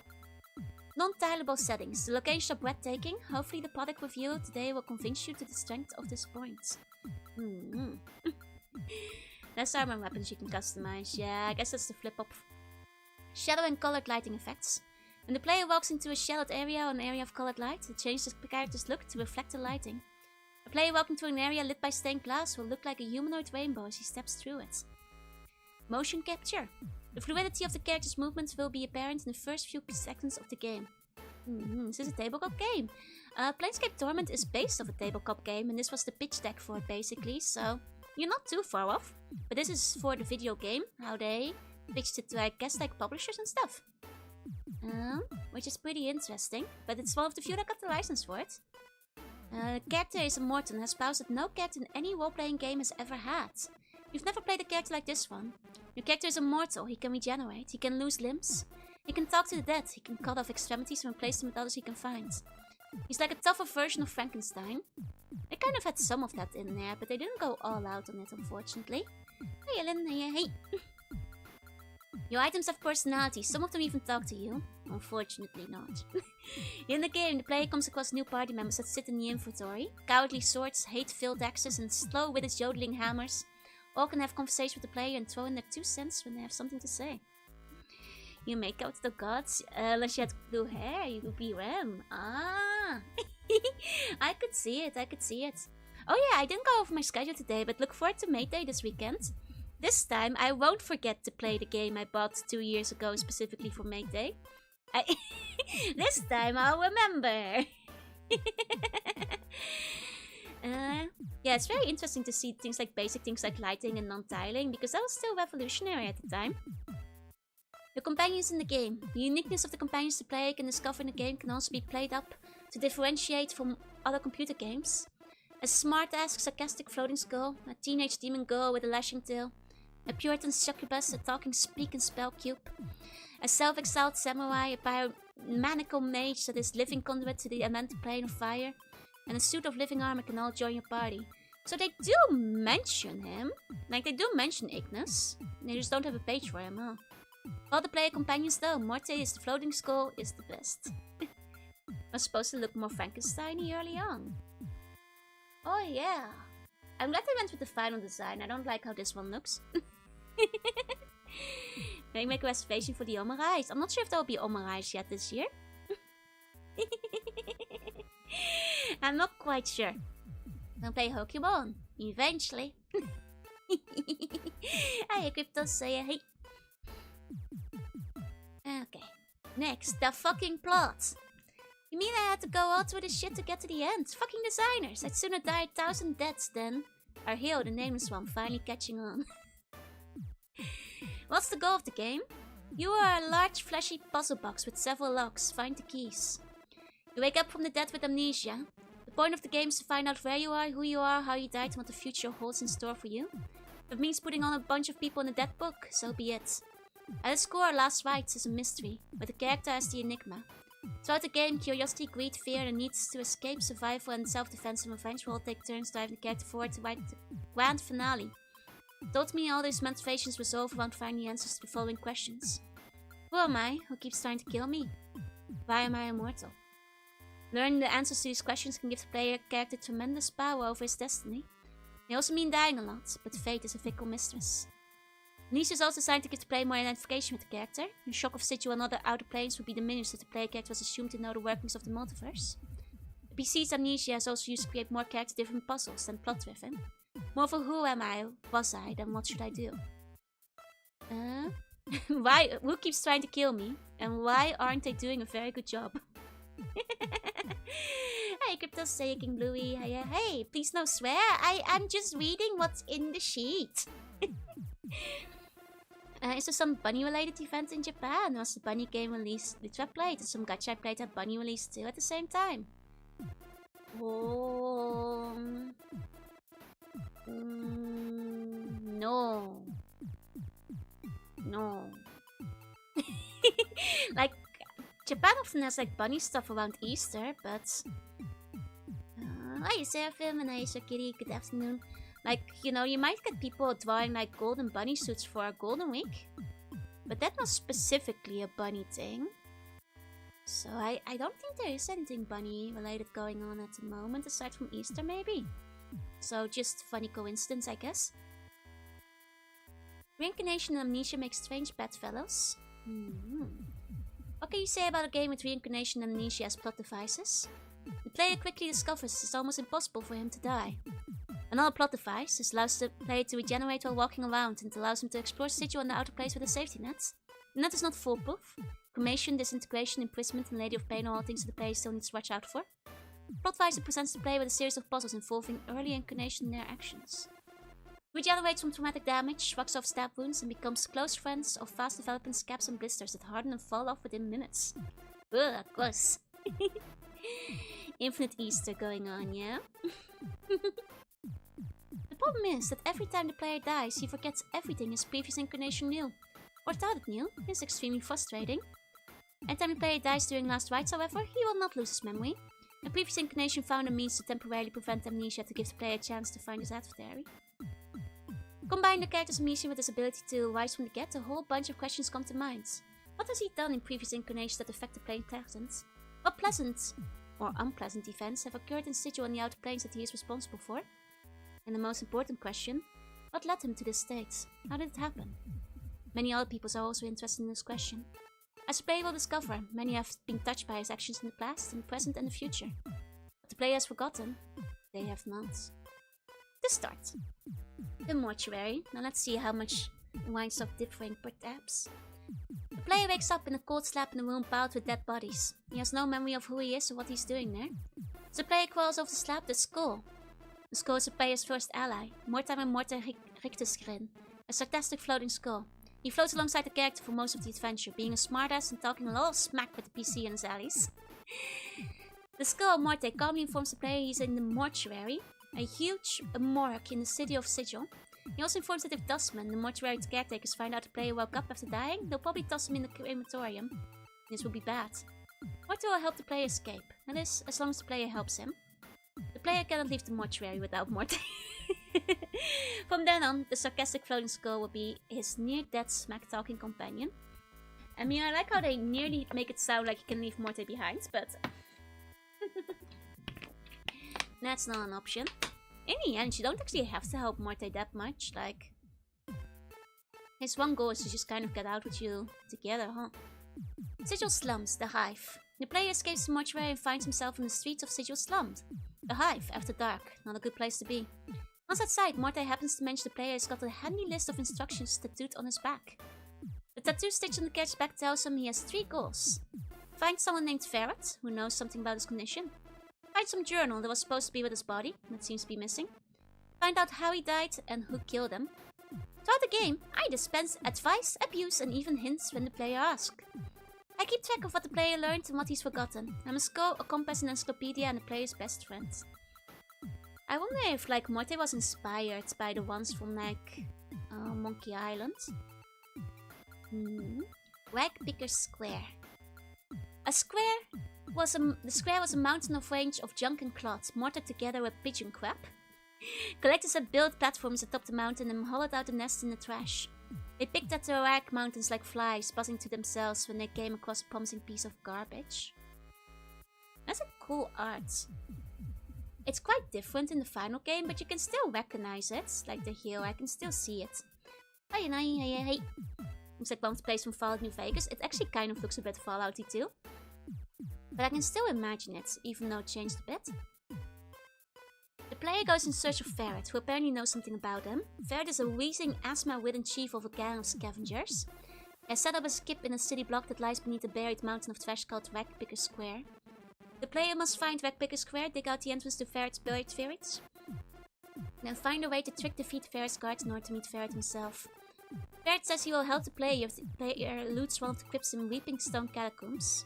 The player reveals that he has forgotten himself. Ferret beats the player for as much money and fame as he can wring out of him. This is quite interesting how, like, you know, obviously it's just like a summarized design document, but by the time you go to Ferret, or at least when I did, I was like 20 hours into the game. Like at least like 4 or 5 streams, I think. There's a lot to do in like Sigil and the Hive before you like move over there. Came out in November 1997. Oh, so Morty was already fully fleshed at that point. That makes sense, that's fair. And maybe Mori was inspired by Morty. Wait, when does this game release again?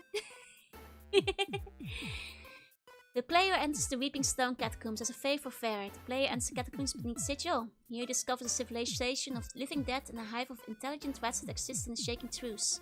A truce the player presence could break if he is not careful. The player must either fight all the inhabitants, fight for one of the two groups, or sneak through the catacombs, get what he needs, then get out. Player's actions here may cause problem later. The player has to return to the catacombs later on in the adventure and must deal with the residents again. It turns out that the crypt that Ferret wants the player to loot is the player's own tomb. 1999. Okay. I guess the skulls were just... snarky skulls were just popular, huh? Fair play. Roommate got Burger King. Hell yeah, let's go. It turns out that the crypt that Ferret wants the player to loot is the player's own tomb. One of the player's previous incarnations had the tomb built as a trap for their skiller. Failing that, at least try and throw skiller off his scent. It didn't work. If he can navigate the death traps one of his previous incarnations placed there, he can return the object that Ferret wants and also gain some information, weapons and clues to his immortality. He discovers that his attempted murder is some asinine being called Transcendent One. He does not discover that for quite a while. Seems to be hunting the player across a span of several centuries. Once the player returns with Ferret with the item, Ferret tells the player where his dead body was first discovered. What about the brain rats? I guess they're not really mentioned here as much yet, but they do kind of hint at them. The ally of lingering sighs, not signs. Following Ferret's directions, the player comes to the ally where his corpse was found. The ally happens to be alive and pregnant. Still, like, the funniest thing ever. The ally has the mentality of a retarded child, but it gives the player some clues about how he died. During the conversation, the ally happens to mention it is pregnant. It is afraid that it will be discovered by the Harmonian, Sigil's corpse, and be destroyed before it can give birth. Unfortunately, the player's recent murder has drawn a group of Harmonian guards to the area to investigate the killing. The player hides the ally from the Harmonium by distracting or killing them, and to have the time it needs to give birth. This birth results in the spontaneous generation of several new streets, light bulbs, and a portal to the player can use to advance the next street. I can't believe that the ally was pregnant. Hey, listless, hey. We don't have to distract the Harmonian guards though, we had to distract the, the Dabases instead, so it wouldn't, interfere.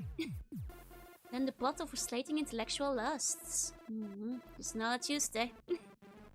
Beyond the living alley, the player enters Sigil's upper-class district and stumbles across a brothel that caters to customers who seek anything but sexual gratification. While on the clerk's wards, the player comes across a brothel that caters to those seeking intellectual gratification. The player survives all the intellectual challenges posed by attractive ladies in his house of verbal ill repute. He can ask the hostess, a beautiful succubus named Fall from Grace, to join his party. Oh, the derby value, right? That's the Steel Tears. I was like, that's not the bottle of intellectual lust. I protect Entropy's rights to exist, the column intoned, its metallic voice ringing like steel in the hollows of the battered siege tower. If necessary, I shall breach the walls of creation to free chaos from the chains of order. The tower itself was a magnificent mosaic of corrosive bournes, rents and torn metal scars of countless wars across countless dimensions. I pitied all that tried to stand against it and hoped that I would never be counted among their number. Very pointy. And not how I imagined it in the game. I thought it was more stuck to the ground in the final. That's why I watch my streams. I'm very intellectual, it's true. And I have plans to make the Dabas Rebus the Cybering minigame, but never made it because I thought it was too much effort. That's fair. For something that wouldn't use as much. Fair enough. I mean, it looks kind of sick though, but I think the final one has more things just sticking out to it, rather than being a siege tower quite as much. A battered siege tower sitting in the middle of Sigil's upper-class ward hides an exclusive weapon shop. The Steel Tears is a huge siege tower that lies in the market ward. It's actually a weapons one shop by an iron golem whose only purpose is to create and enhance weaponry. The player may buy strange weapons from him, identify weapons, or ask him to enhance weapons they already possess. The purpose of this area is to allow players to customize their own weapons and armor. They can modify weapons they like to use and give weapon abilities more suited to their style of play. Did some of that make it over? It didn't really matter to me because I was a mage. This makes me feel like the siege tower was a much bigger deal, yeah, that you were supposed to come back a lot more for weapons and enhancing it. It's my loss that is intellectual. Oi! The Black Barbed Maze. Hey, Gemstone, hey. Serrated black quotes grew from the walls of the maze and tore at our clothes as we passed. The blackened branches that wove the floors and walls of the maze seemed to shift slightly out of the corner of our eye, and we took care not to linger within the shadows of the woods for too long. From the upper class ward, the player finds a portal to the black barbed maze, exhibited by a lusty old crone who resembles a plump asthmatic Reese Dugan. I don't know who that is. After his experiences at the bottle and other sections of Sigil's upper class district, the player transports to the black barbed maze, a maze composed of twisted black trees. The maze holds a single resident, a hideous old crone, Ravel, who is rumored to know something of his past and his future. The player must track down Ravel and pry the information from the crone while fending off her lecherous advances. Ravel informs the player that he is immortal because his immortality was split from him. As a matter of fact, Ravel is the one who performed the ritual in the first place. He claims that his mortality is imprisoned and recommends the player go to the prison city of Curse to look for it. Ravel can't remember why the player and his immortality were split. She claims that there was a reason for it, but she cannot recall what it was. It feels like Ravel was supposed to be hornier than she actually was. She was like a little bit, like she was in love with the player, but she didn't feel that lustful, you know? is what I'm saying. Prison Town of Cursed. Ooh.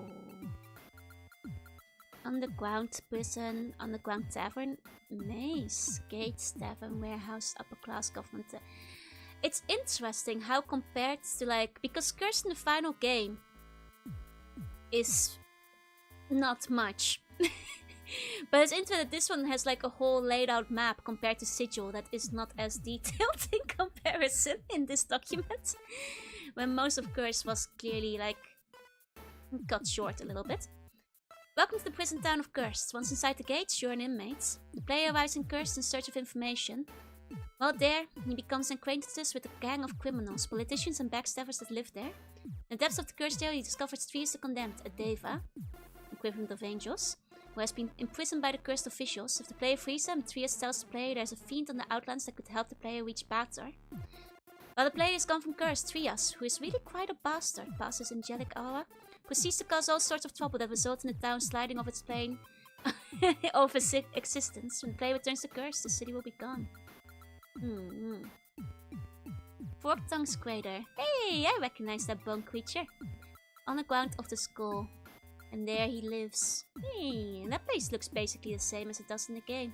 I wonder if there's more maps like this that aren't in here. With help from Trias, the player comes to the home of a charitable fiend. The player comes to the home of Forked Tongue, a Batezu. It's the Planescape equivalent of a devil. The reason they don't just use angel, devil, heaven, hell is so they don't give various religious group any more ammo for lawsuits or crusades.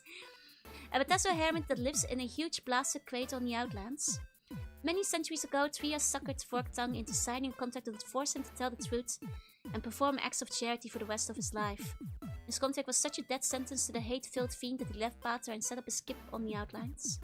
Forked Tongue, gritting his teeth as he gives something for nothing, provides the character with the location of a portal and a portal key that will take him to the Pillar of Skulls. Location that he should finally be able to answer all the questions the player has about his condition. A bone home, fitting for a bone feet. The Pillar of Skulls, written da. That looks sick.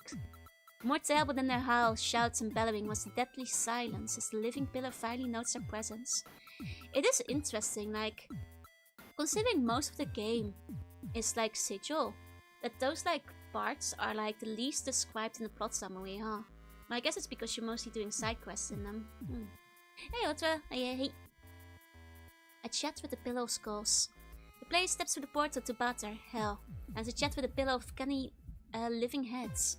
The pillar is a huge chattering composite of living heads of all advisors, sages and consultants that have lied during their lifetimes. As punishment, they are now embedded in a huge pillar and forced to tell the truth to all who petition them for answers.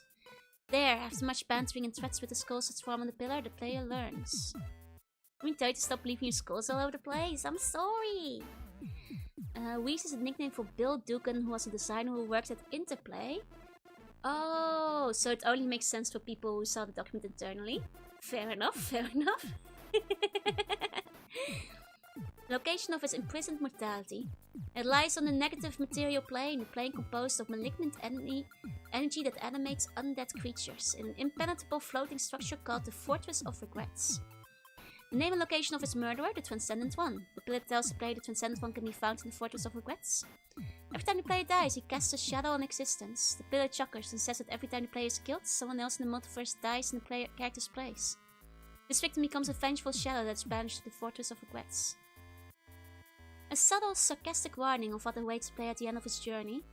The name of the person who can tell the player where the portal to the Fortress of Regrets and the key to open the portal. Trias, the devil who sent the player to the pillar in the first place.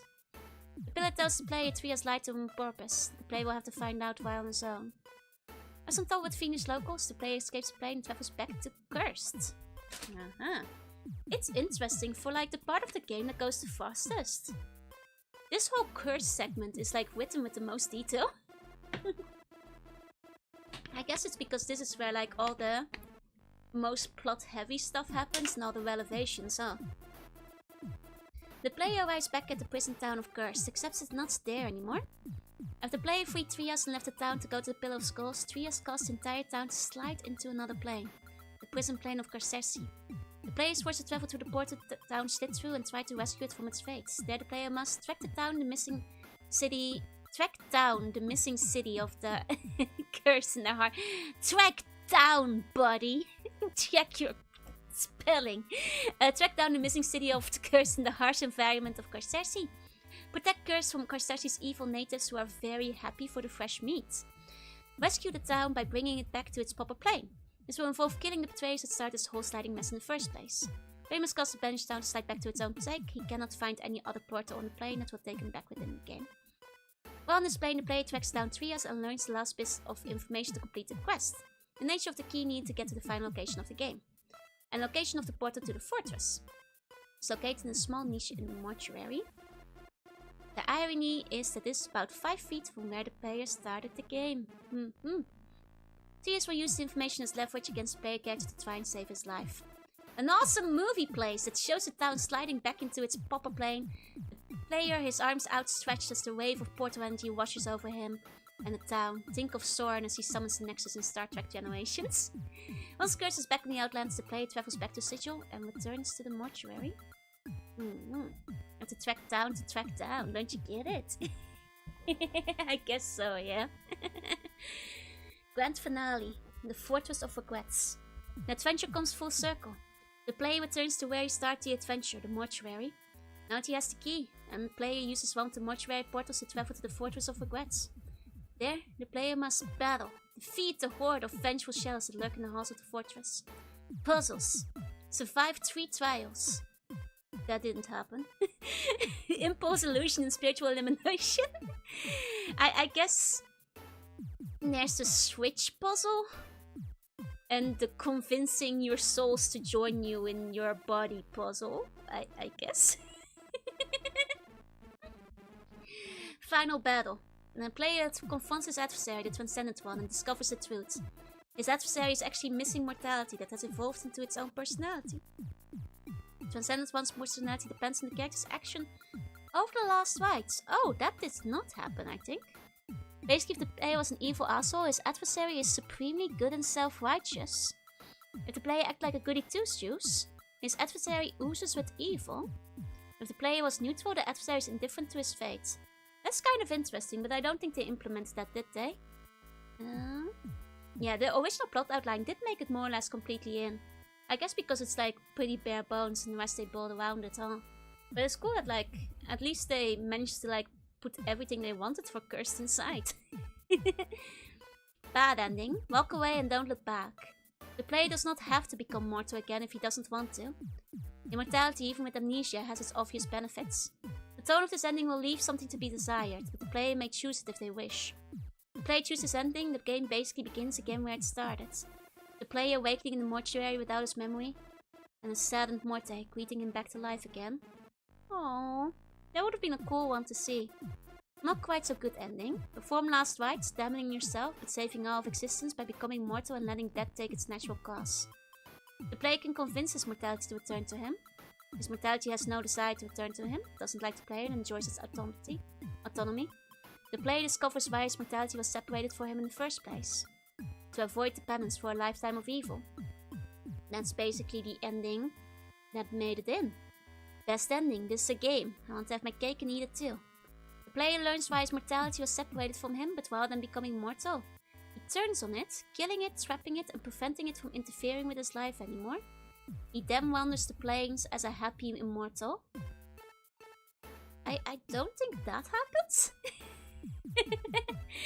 May the Fourth be with you. May the Fourth be with you too. To all the Star Force fans. Okay.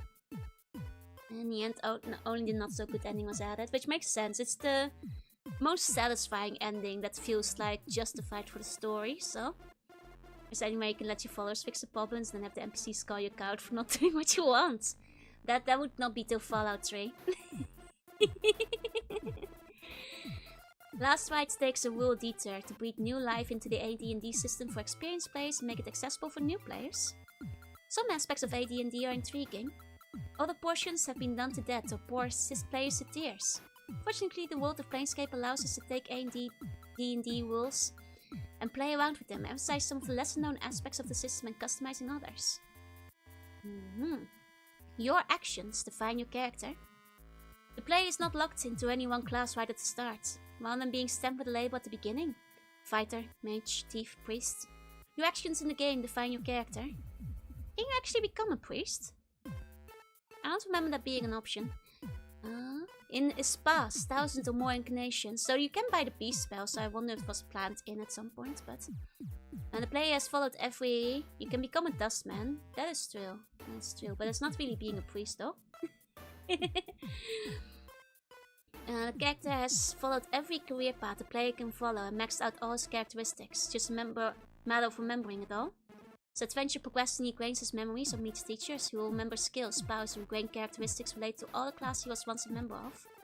This allows to give fringe benefits, perks, and special powers outside of the AD&D normal advancement scheme. Yeah, Grace is the only one, that's what I thought. Hey John, hey. Powers no AD&D character has ever had. The player starts out with powers that no AD&D character has ever had. He's immortal, he's got magical immunities, he can speak with the dead, he can regenerate, he can reattach severed limbs. Despite his appearance, he has a raw, unbridled animal magnetism that makes women swoon. That didn't really make it into the game much, except for the one scene with Anna. Hey Sangu, hey. I mean, priests don't gain spellful scrolls anyway. I see. You don't start out at the first level. This player starts out as a blank state. The equivalent of a 3rd level character with lots of fringe benefits and lots of hit points. The player has been 25th level in all possible character classes in his previous incarnations. He can remember abilities that pertain to all these classes over the course of his adventure. He has the ability to cast spells beyond his current level, such as wish spells. Use wire proficiencies normally available only at much higher levels and get various priest and thief benefits much earlier than normally allowed. Oh! That's it! There is no conclusion. That's the end of the document. Oh man, okay. That's it. That's the end. No wrap up. That's all, folks. As pure of all the raccoon screws and other small elements that get magnetically stuck to him. Yeah. Shorter than I thought. Yeah. I was expecting like a conclusion, and in summary, this is why you should be sponsoring our project or whatever. But that's a good document. That's a good document. I was supposed to 6-hour stream on a Monday. No, I got singing lessons. The thief abilities came in, stole the rest of the documents. It's a fun document. You can tell that this was most likely written by Mr. Avalon. Very similar to the Fallout Bible and his way of writing. I've been appendix to a large presentation. I mean, they mentioned that they were like, you know, passing the game along with it as well. So, that makes sense. Shorter than you thought, just like you. I'm quite tall, actually. What will I eat? I've already eaten. Blame Morty took the last pages. I did not snip the document too, I swear. I'm the only tall YouTuber in existence. All the other VTubers are short. Man, I really do have like a Glinda vibe going on. Yapping is so short, we're going to be starved. I know. A tall tuber, if you will.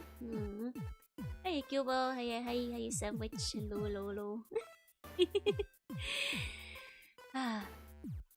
That was a good document. I quite liked it.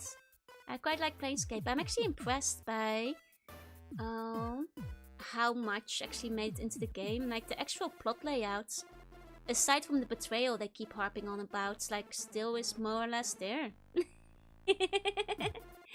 You tell I am. I mean, by Dutch standards, no, I'm basically average by Dutch standards, but by international standards, yeah.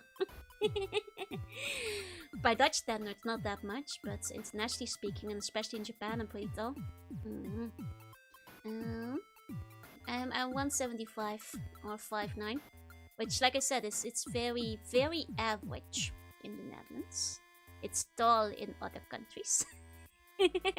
Gulliver in a country of Lilliput and Vtubers. Is Grape short? You'll just have to ask her then. Actually, Vicky isn't that short though. Vicky is not as short as most VTubers are. Yeah, Vicky is basically my height too. Like very close. I think I'm just barely taller, but Vicky is very close to my height. Joe the horn doesn't count. No, with horns I'm even taller. You have a thing on my head. Yeah, that's my darkness dripping out. Betrayed by a lack of betrayal, yeah. Numi is super short, yeah. Actually, is walking around for the event today. Good luck, Goda. Good luck. We just got the end of Children of the Whales. I have to say the art is absolutely insane all the way through. Right. I'm so glad you gave the shot. I've been trying to convince you guys. Like, the art in Children of the Whales is just like mind-blowingly stunning. Oh god, it's so pretty. It's so pretty, damn. Some crafting art is insane. Right. Everybody, please read Children of the Whales. It's really good. It's easily tall, but yeah, it's tall for a lady in most other countries, but it's average in the Netherlands. My darkness dripping out, yeah. Must put the sharp objects even taller and higher away. Stop trying to seal up my darkness. I'll wait for another VTuber to recommend and tell you about it. You should read Children of the Whales now. It's pretty good, you know. It's pretty good. I keep telling you guys this. It's pretty damn good. Right, I did forget to tell you guys about my schedule at the beginning of the stream. So I guess this is as good a time as any to tell you guys about the schedule now. Here we go. There we go. So, today we already did the Planescape design doc, so that already happened. There's unfortunately no May the 4th, but my friend Ami is doing like a whole Star Wars week, as he does every year, so if you want Star Wars streams, I've got a Star Force stream tomorrow. But if you want Star Wars, I recommend Ami, she's doing a bunch this week. But I will be doing Star Force tomorrow. Thumb spending. For those who weren't here at the start of the stream, I accidentally injured myself on gunpla. And it's owie, my thumb hurts, so it depends on how much it hurts to use a controller tomorrow. Because I need that analog stick to move in Star Force. So we'll see about Mega Man tomorrow, otherwise I might change things up. Then Wednesday it's gonna be a takoyaki party. It won't be on my stream, it will be on Pia's stream.